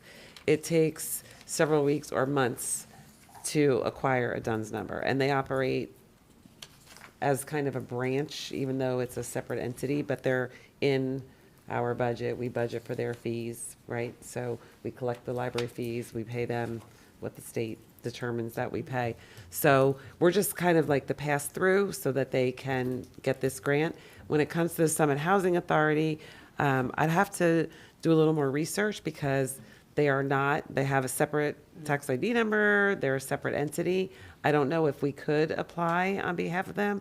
It might be an option, but I think I would just need to do a little more research to make sure there's no, Through thing you, tricky Council about President. that. Yes.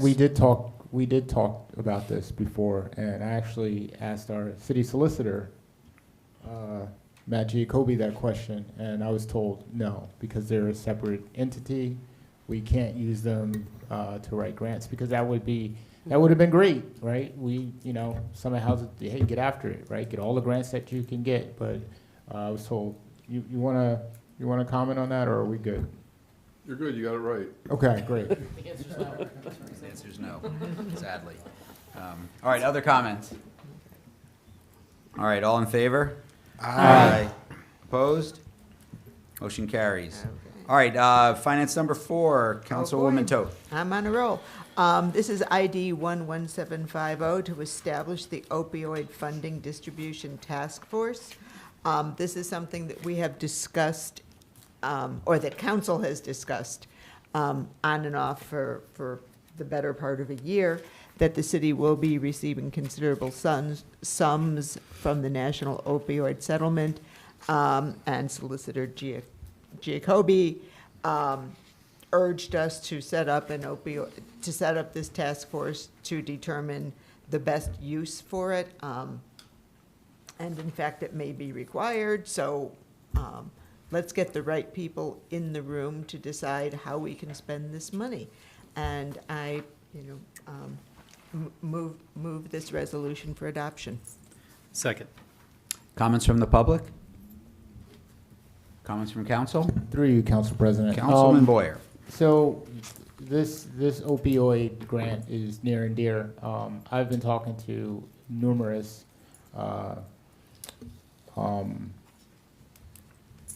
whether it's the Summit Elks or Sage, trying to get some joint opportunities with the community in terms of this grant spending. And, those suggestions with certain groups, I'll bring to the table with this task force. I definitely think the task force is needed. I know the mayor and I kind of have been doing our own thing and trying to figure out the best way to allocate these funds. And I think this task force is going to be great, especially if it operates as well as the homeless task force. Then I think we'll do good things. But we've done a lot of research throughout the year, and I think this is the best result. Thank you. Madam Mayor. I'd like to speak to this because this was something that was recommended and actually is really a requirement in order to distribute those funds. So this is sort of the first step. And then the next steps are obviously identifying opportunities for use of the funds and appropriate opportunities. And as Councilman Boyer said, we have some ideas already, but obviously we have a decent amount of money, and so this will just allow us to follow the procedure, so we do the distribution properly. Thank you. Other comments? Yeah, I would just add, it's so tragic where this money has come from, but I think we do have an opportunity to do some good with it, and I think this is a great idea. I know there's been some amazing ideas on how to help people in our community with these funds. Getting more people in the room and combining those ideas will be even better. We do have people who are at risk. There are ways that we can use this funds really appropriately, and I'm excited to see what this task force can do, because it can really, really help our community. So. All right, all in favor? Aye. Opposed? Motion carries. Okay, we're on to resolutions from capital projects and community services. We moved we did. the administrative one up to finance, Ah. or the grant writer. Oh, you're right, the grant writer. Okay. Oh, So we've got this is ID number 11732. This is a finance resolution. So Councilwoman Toth. I get to keep going. You do indeed. Okay, this resolution is going to approve a one-year contract extension with Millennium, which is our grant writer, for $45,600. Last year, they helped us receive get awarded grants of more than $1.3 million. So that's not a bad return on investment. And we've got, they have submitted applications on our behalf already that we're waiting on for this year, have considerably more than that, and are working on some others. So I move this resolution for adoption. Good source of outside funds. I second. Thank you. Comments from the public? Through you, Council President. Oh, wait, we got some public comments. Oh, Hold on. sorry. Hold on.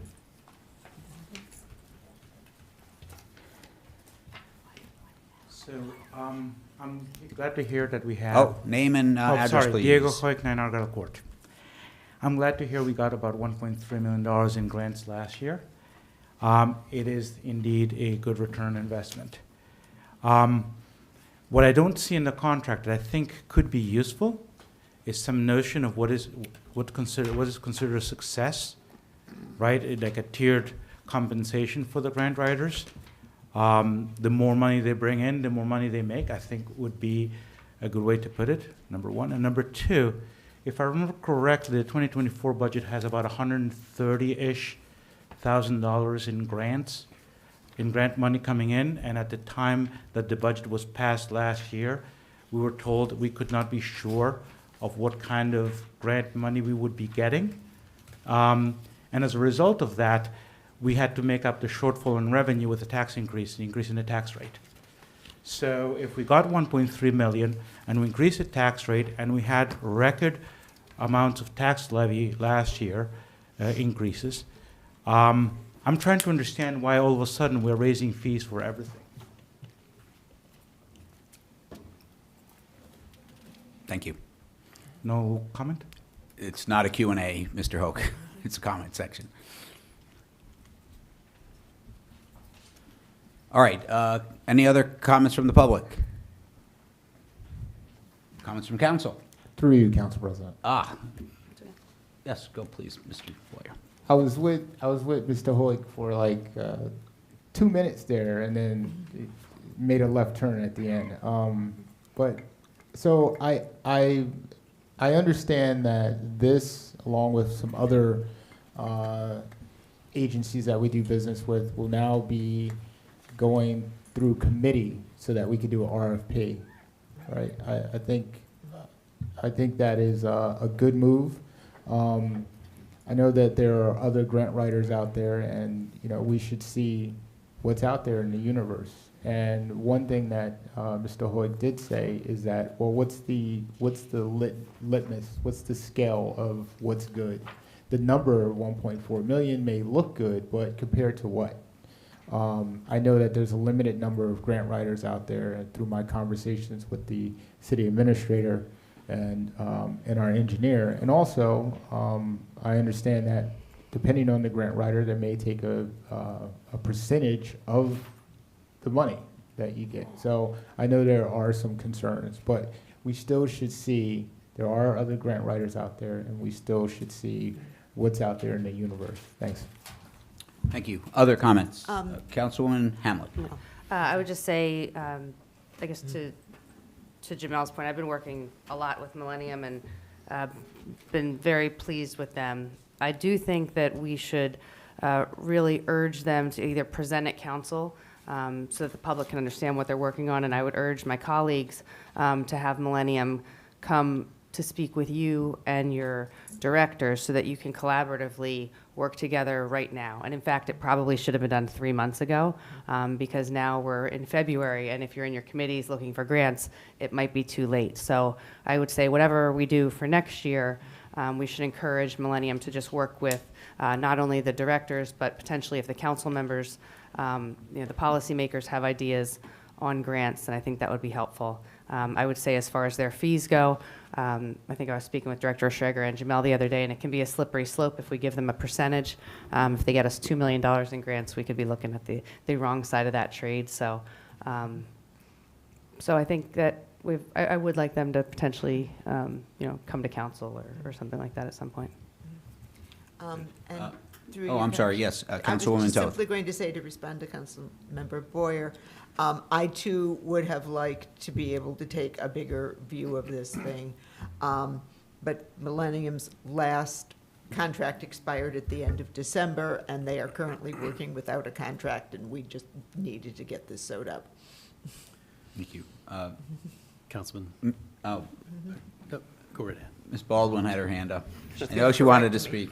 Sorry, through you, Council President, I don't want to trump any council people, but I thought it was important to note that one thing is Millennium hasn't raised their fees since 2016. There's that. This is the second time, we went out in 2024 for our last RFP. We did post an RFP. They were the only one who was responsive to it. And we are allowed by law for this professional service to extend that for 1-year options for a total of 5 years. So that's what we're doing, is exercising that option to extend. We certainly can be looking at going out for an RFP again. We just have to consider it carefully and think about it, because they already have rates established if we extend for each of the next 3 years. If we go out for a new RFP, those rates could change. We could get other competitive people. I recently just heard of another group, and in all my years in municipal government, Millennium was the only one that I knew of. So I think they are the most popular. They also will come in and speak with council members.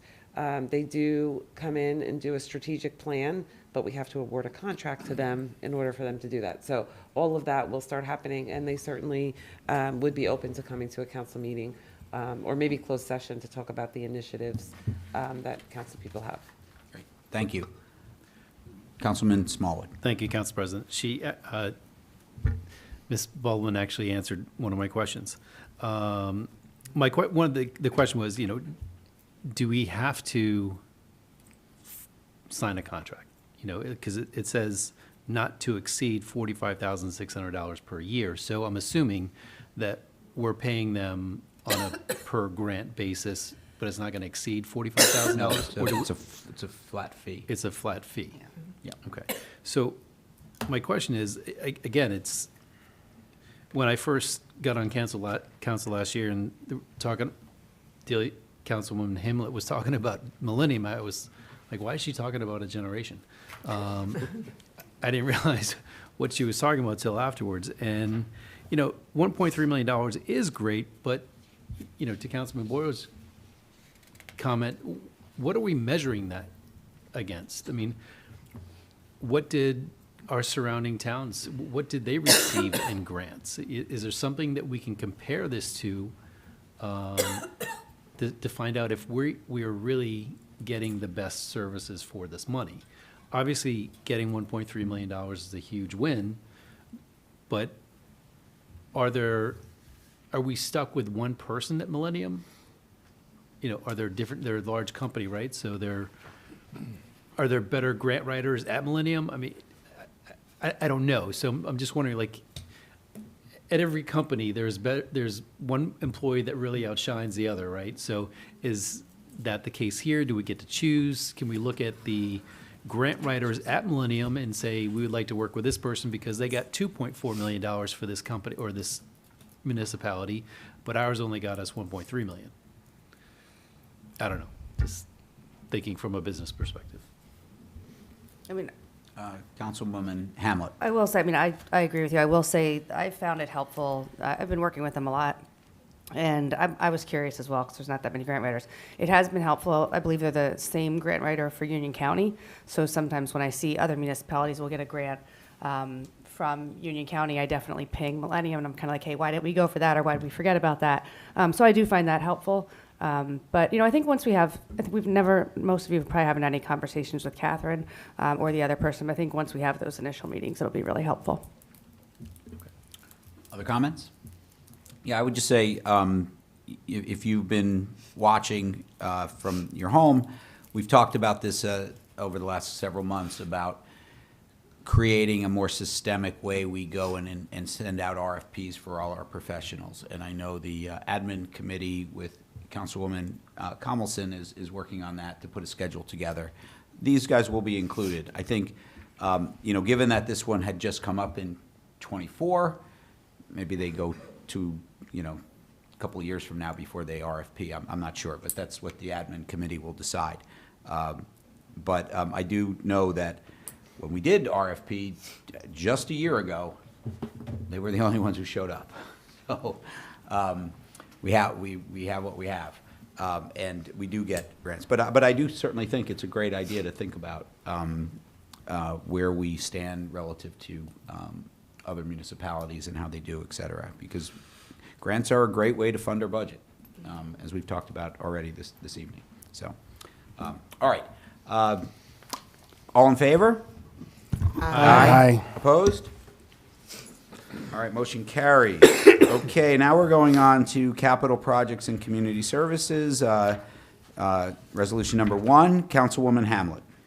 Thank you, Council President. This is Resolution ID 11710, authorizing 2025 city forester services not to exceed $65,000. Whereas the City of Summit has a need to acquire licensed professional forestry services as a fair and open contract. Whereas the anticipated term of this contract is from January 1 through December 31st, 2025. Whereas the Shade Tree Department LLC has submitted a proposal in response to a public request for qualifications with these costs not to exceed $65,000, dedicating $55,000 for general city services and $10,000 for planning and zoning boards, which are from the escrow accounts. Whereas the cost of these services is not to exceed $65,000. The Assistant DCS Director advises that reducing the required $2 million professional liability insurance to $1 million professional liability insurance, as has been done in prior years. I would like to move this resolution. Second. Do I have any comments from the public? Comments from council? All right, all in favor? Aye. Opposed? Motion carries. All right, capital projects and community services number 2, Councilwoman Hamlet. Thank you, Council President. This is ID 11723, authorizing the 2025 submission of the 2024 Tree City USA recertification application and accomplishments report.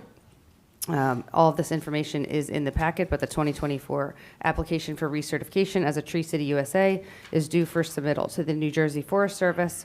Since the city submits for recertification annually on the year's prior progress, this is a 2024 recertification submitted in 2025 in concert with the Tree City USA designation.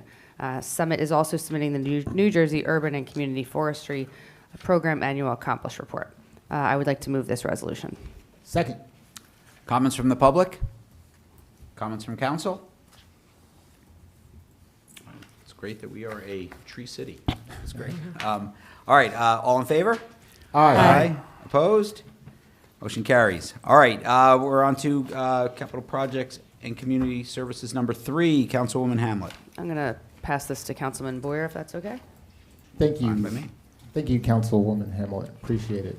This is ID resolution number 11727. The Common Council wishes to amend the committee's membership structure to designate the appointment of a council member representative to serve as the chair of the Parkline Steering Committee. I would like to amend this amendment so that the council president will no longer be a designated member of the committee. Instead, the membership will include 2 council members, one of whom will serve as chair. I would like to move this amendment to the amendment for adoption. And Mr. Giacobbe, that's fine that we just changed that? You're just going to be passing it as amended, as Councilman Boyer articulated. Okay. Do I hear a second? Second. Okay. All right, do I have comments from the public? Comments from council? Thank you, Council President. Councilman Boyer. All right, keep going. Just so the residents know what this is, a couple of weeks ago, we decided the park line has been, taking a decade to get in place. We really need to get that project going. No fault of any of our city employees or any member of the Parkline Steering Committee. We just found that, this really streamlines it to put a council person on it so that the other council members, council president, business administrator, holds that council member accountable, which is me, of course.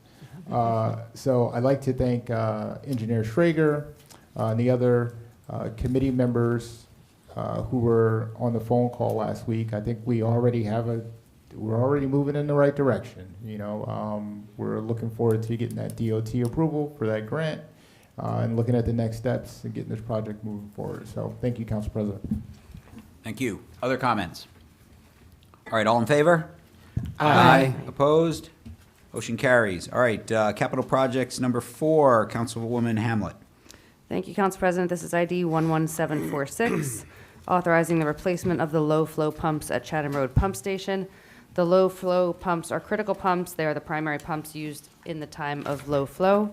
They operate against a high elevation head for a distance exceeding 1.5 miles. They are very taxed and have required a lot of repairs over the last decade to the cost of nearly $330,000. These high costs are directly related to the style of these existing pumps. And the sewer operator was able to obtain quotes from a very reputable vendor under the Bergen County Co-op from Rapid Pump and Meter Services. The cost for both the equipment and the installation is $199,250. I would like to move this resolution. Do I hear a second? Jamel. Second. Do I have comments from the public? Comments from council? Through you, Council President. Yes, please, Mr. Boyer. I apologize, Councilwoman Hamlet. Is this the one where the change order? Because I was, No. no, okay, all right, that's what I was Right here. This is- no, looking that was for. the other one. Okay, I'm good. That's not on tonight, is it? Any other comments from council? All right, I just would say, these pumps are critical. All right, I mean, I think Director Schrager would say we have to pump stuff uphill before gravity starts to take it down to Elizabeth, where it to our treatment plant. So we got to get it up the hill first. You don't want it not working. So we got to invest in pumps. And this is part of our sewer authority, which is an authority. So different little structure as part of our city government. So, all right, all in favor? Aye. Opposed? Motion carries. All right, last capital projects, resolution number 5, Councilwoman Hamlet. Thank you, Council President. And Councilman Boyer, that one, I think, is for the next meeting, the one you're thinking of, so. Yes, this is Resolution ID 11769. As discussed in closed session, this resolution would place Irene Loschert as a member of the Affordable Housing Committee. Irene was on the Rent Committee, and I think she'll be a great asset. I'd like to move this resolution. Second. Comments from the public? Comments from council? All in favor? Aye. Opposed? Motion carries. All right, we're moving along to community programs and parking services. Resolution number 1, Councilman Smallwood. Thank you, Council President. This is resolution ID number 11768. This resolution is to create a committee to address the concerns raised by the Tatlock neighborhood. Based on the 5 Tatlock community meetings held last year, along with professional studies on lighting, traffic, and environmental impact, as well as the listening session led by the mayor and council president, it has become clear that several issues in the Tatlock neighborhood need to be addressed beyond just field lights. I want to thank Council President McTiernan, Councilwoman Hamlet, and Councilman Pulowski for suggesting this task force to tackle these concerns, including, but not limited to, traffic, parking, sidewalks, and general lighting, not to be confused with field lighting. The task force will be composed of the following members: 3 common council representatives from Ward 1, the council president, and up to 4 residents of the Tatlock neighborhood. I would highly recommend to this task force to begin by reviewing all of the minutes, questions, and answers from the 5 community meetings held last year, which highlight a lot of the main concerns from the neighbors. I'd like to move this resolution for adoption. Second. Comments from the public?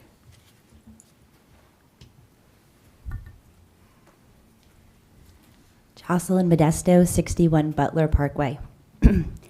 Establishing a committee to examine the concerns raised by residents of the Tatlock neighborhood is a great idea and can be beneficial for the neighborhood if implemented in good faith within certain parameters.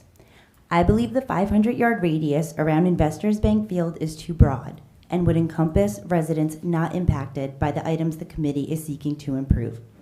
I think it is interesting to point out that in the initial proposed lighting plan for Tatlock, it originally called for 3 separate meetings about the studies. For those, the DCP specified that the Tatlock stakeholders to be notified were those within 200 feet of the field. This 500-yard radius includes those located almost 8 times that distance from the field, which are not those residents with daily firsthand experience of the issues this committee is looking to address. If you are honestly trying to solve the problems noted in the resolution, then the input and solutions need to come from those most impacted. Anything else feels disingenuous. Additionally, I believe that for this group to be productive, the 4 appointed residents must be people that the other neighborhood residents feel comfortable approaching and voicing concerns to. These 4 residents will give input and make decisions about items that will have a large impact on the daily lives of those most affected by the field and its use. They truly must be ambassadors of the Tatlock neighborhood, who have the best intentions for the residents living around the field, coming up with collaborative solutions that will not only preserve, but enhance the neighborhood's quality of life. Thank you. Thank you very much. Other comments from the public? All right, comments from council. Councilwoman Commelson. Thank you, Council President. I agree with Ms. Modesto that we should give preference to people who live near the impacted areas and have voiced concerns, because those are the people that are most interested in solving the problem. Other comments? Councilman Boyer. Through you, Council President. I'm laughing because the mayor told me to raise my hand. Yeah, so here's my limited experience with really difficult situations. I mean, the park line was a difficult situation. We had, we had neighbors in the park line all come out. Some were yelling, and I sat by and I'm like, listen, people are passionate about where they live at, right? Like, hey, like say what you feel. But at the end of the day, we got residents on there that really didn't want it there, but they said, you know what, this is gonna happen, but I want it to be the best possible if it's gonna abut my house. So I tell this story to say that when picking members for this task force, I mean, even council members, I think people have to have an open mind, right? If you go into it saying either way, this is gonna happen or this is not gonna happen, then you don't have an open mind, right? So I think if you're closed-minded about this process, you could really be doing a disservice to the task force to really try to find out what is needed, right? What is needed in this area? How can we make this happen? Or this is impossible not to happen, whatever the findings are. But I would say, you know what, keep an open mind about it, so.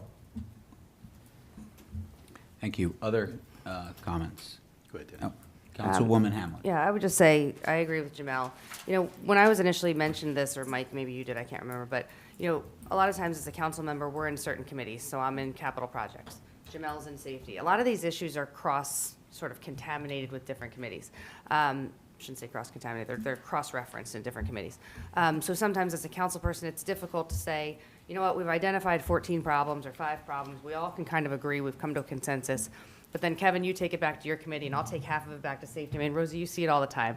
A DAR starts in one committee, and then it ends in another one, and it gets. So I think the goal of this is to truly try to help residents, and some of the residents, and I think the reason why the 500 radius is high, or not 200, this also talks about the River Road, the cut-throughs, and right now we have a grant for $1 million for Canoe Brook Parkway. And those residents should also be probably, if they're within 500 feet, I think they should be included. I don't know if they're even involved with, or close with 500 feet, but I think I'm fine with the 500 feet radius.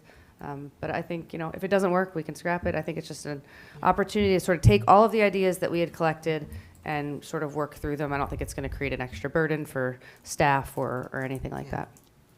Other comments? Councilwoman Toth. Thank you, Council President. Just a clarification, it's not 500 feet, Councilwoman Hamlet, it's 500 yards. That's 1,500 feet. So that's the disparity that got pointed out. Thank you. That's what I meant, sorry. Councilman Smallwood. Thank you, Council President. I don't know, I don't want this to be confused with, this is about the Tatlock lights, right? This committee was suggested based on feedback regarding Tatlock lights, that there are other issues that need to be dealt with, whether lights are installed or not. And it includes more than just the people who live across the street. It's that area itself, because there is 2 fields there, there's a school there.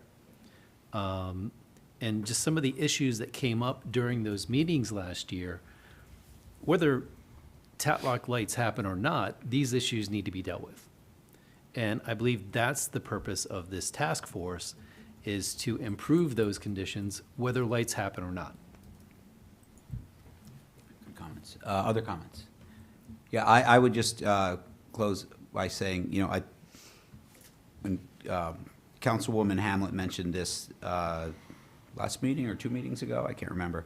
I said, wow, great idea. Because, you know, as Councilman Smallwood mentioned, it became abundantly clear as we sat there and talked to residents that there were a lot of issues that were not changing regardless of whether lights go in there or not. They had issues, particularly around large events that would happen there on occasion that happen there now, whether it's a Saturday football game or graduation or, you know, or the Friday night light game that happens in the fall. And, you know, what struck me talking and listening to residents, what I felt was kind of, not sad, I guess, not unexpected, but there were some residents who said, we're here and this entire thing is a sham. This is performance theater. We're having these meetings. You guys have already made up your minds. You know, this is just a waste of everyone's time. And that made me, you know, I get it. I mean, there's trust in government is low. It is. But when Councilwoman Hamlet suggested this, you know, the fact is we do listen. We do. And this is something, you know, like those people, I get it, you know, people say, oh, they live next to a field. That's great. But that field is an asset to the entire community. And the city, it's pretty clear to me, and when thinking about this, we could do a much, much better job managing the events that take place there, regardless of, this has nothing to do with lights or not. Whether lights get put in, we have to manage the events anyways. If lights don't get in, we have to manage the events that are going on already. And we do a horrible job at it. And this task force, I think, is super important to address those issues, because we do listen. And I get it, you know, other neighborhoods have some issues too, but these are very specific to the town using this as an asset where we all enjoy it. We love going to sporting events. Our kids develop there, they grow, they learn teamwork, et cetera. It's a great asset. But we have to manage these city and Board of Ed events, not to the detriment of the people who happen to live there. They all bought in that they live next to a park. They get it that events are happening. But it doesn't mean that, you know, they should not be able to park in their driveway when these things happen or they're dangerous. And we have to do a much, much better job. And I think this task force should be able to come up with some good solutions that we can make these events much more manageable for those people, because they deserve it. They really do. I don't have that strong of an opinion about the distance things.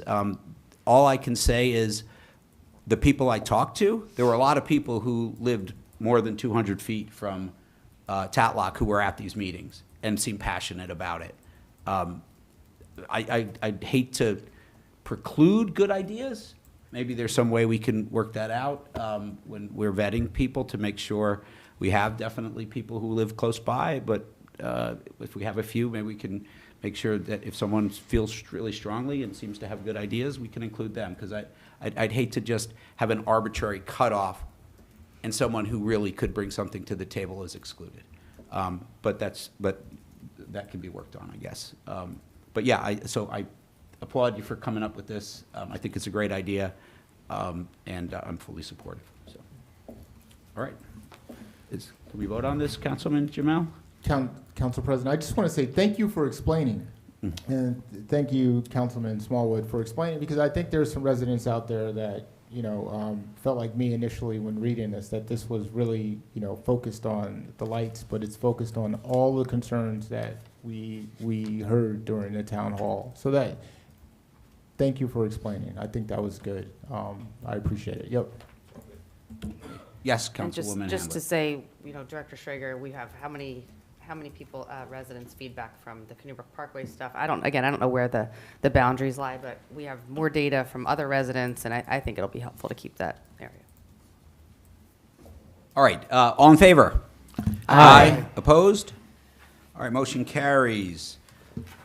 All right, we're 3 hours in and we're at the consent agenda. All right.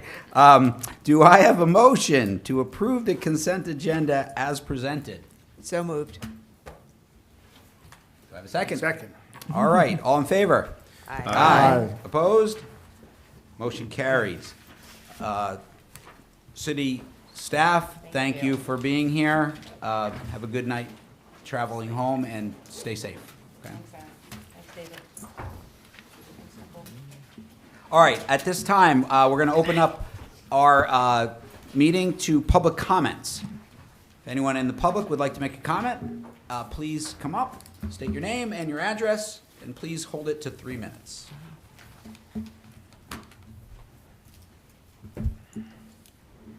Council President and members of Council and Mayor, I'll be less than 3 minutes.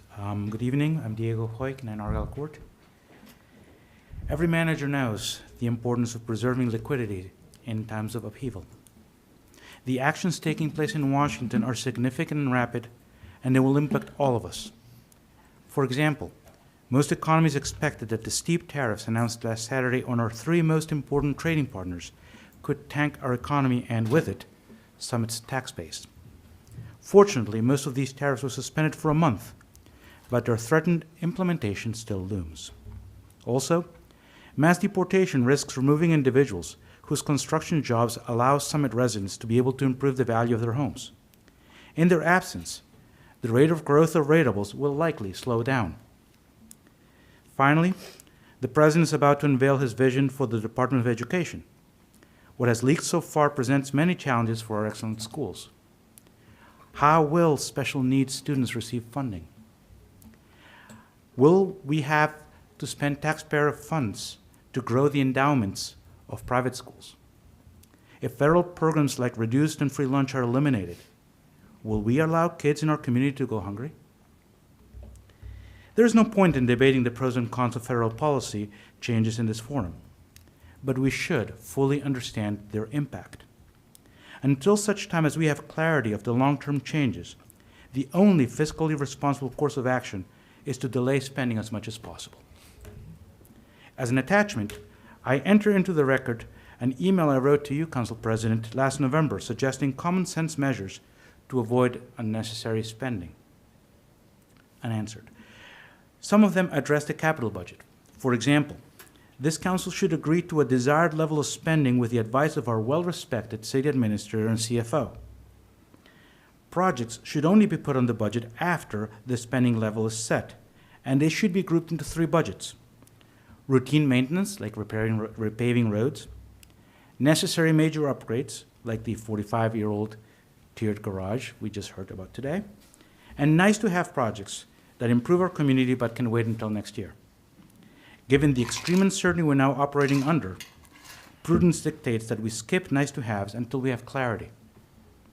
In this uncertain year, this council should target a constant tax rate. We should also continue to pay down our debt to its levels at the time the firehouse was bonded, adjusted for inflation. Thank you. Thank you. You have a statement? Yes, I do. Yep. Awesome. Thank you very much. Thank you. Other comments from the public?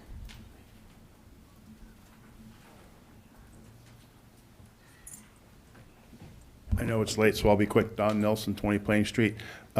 City Administrator Baldwin had an opening statement about the Hometown Hero banners. I know there was some discussion last year about extending that time to maybe Veterans Day, right? Isn't Veterans Day later on? I know Yes. Springfield, Madison, Chatham does it. I know there was some concern about the wear and tear on the banners, but if you just keep that in the forefront of your mind when you talk about that moving forward. I know in my adventure last year knocking on doors, I did get a bunch of veterans who expressed a concern about them coming down too early, especially for Veterans Day, so just wanted to put that out in the front. All right, thank you. Thank you very much. Other comments from the public? Okay, we're going to close public comments at this time. We're now on to council members' comments and new business. Who would like to start? I will All just right, bore thank us you. all with one more thing about money. Because at the last council meeting, we authorized the issuance of non-emergency, emergency bonds to pay back the last tranche of our COVID lost parking revenues in the amount of $170,000. And that has gone out and been issued. Typically, a bond issuance that small doesn't get much interest from the market, and little interest means high rates. But we got a fair amount of interest. We ended up, we're going to be paying interest rates of just a shade over 4% without having to do a premium on top of that. And I think that just speaks really well of how our business administrator, CFO, has managed our finances, that we got a lot of interest in such a small bond offering. And so hopefully when we go out again later this year, we'll do at least as well.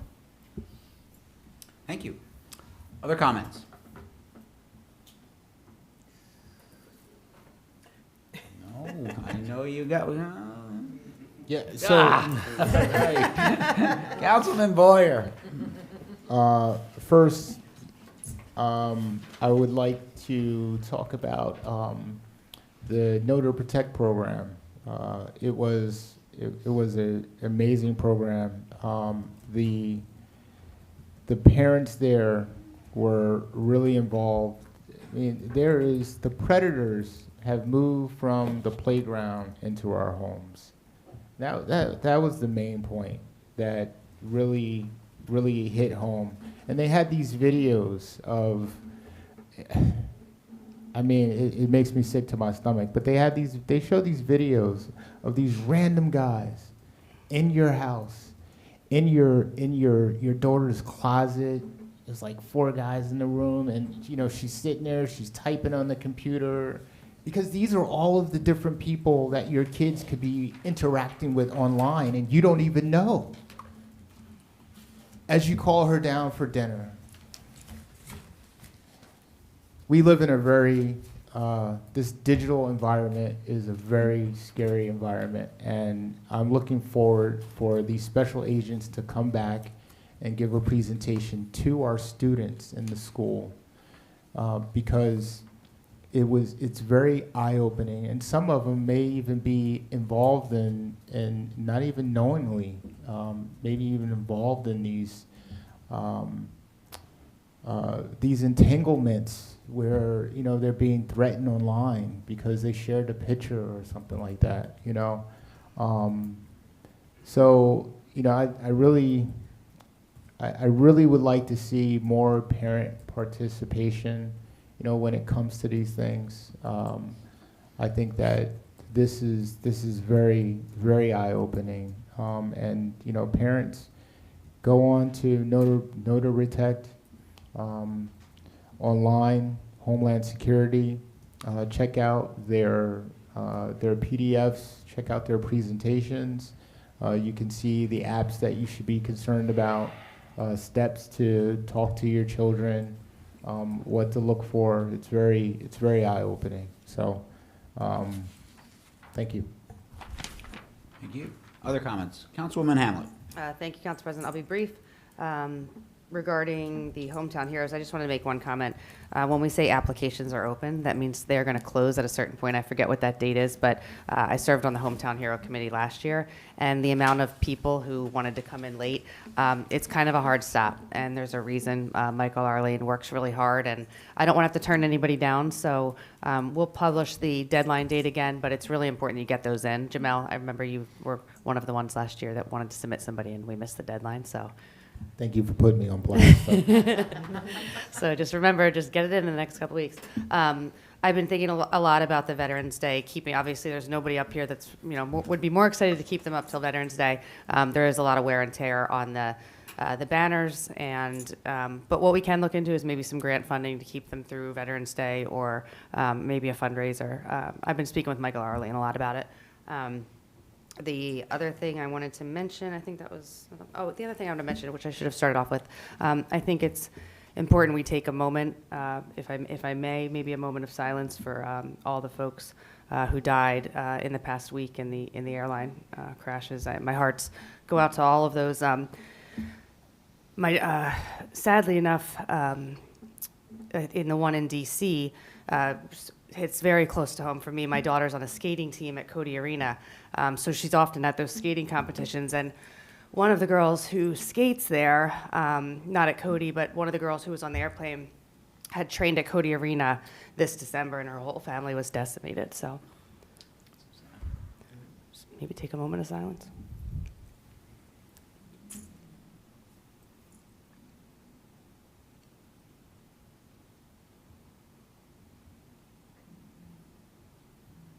That's all I have. Thank you.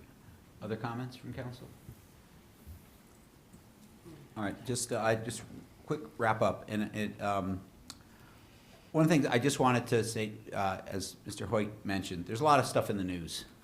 there is, and it seems to change like every half hour, so it's very volatile. And some things may happen, some things may not.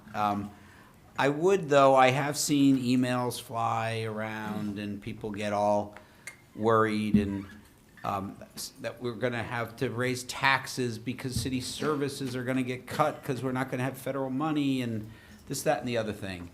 I would just ask people to think before they decide to send out things that are unsubstantiated or that they don't know or they're speculating, because we have a mental health crisis in our country. People are anxious. They're nervous. They, depression is through the roof. To stoke fear and to play with people's emotions, to score a point here or there, these are real people. And I would just say, just think about that. If there's a real issue, that something may be affected, we'll have that conversation.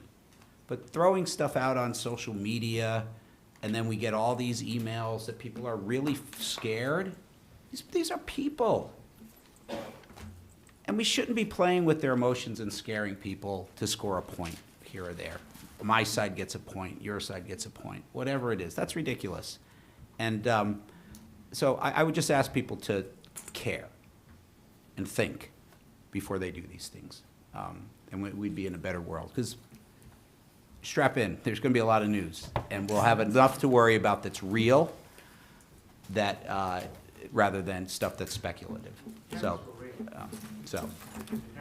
but then they went away. So I get it. But let's. I'm not saying that that was not true. But I'm just saying there are other things that I have seen that are pure speculation. And that's what my comment's about. So, yes.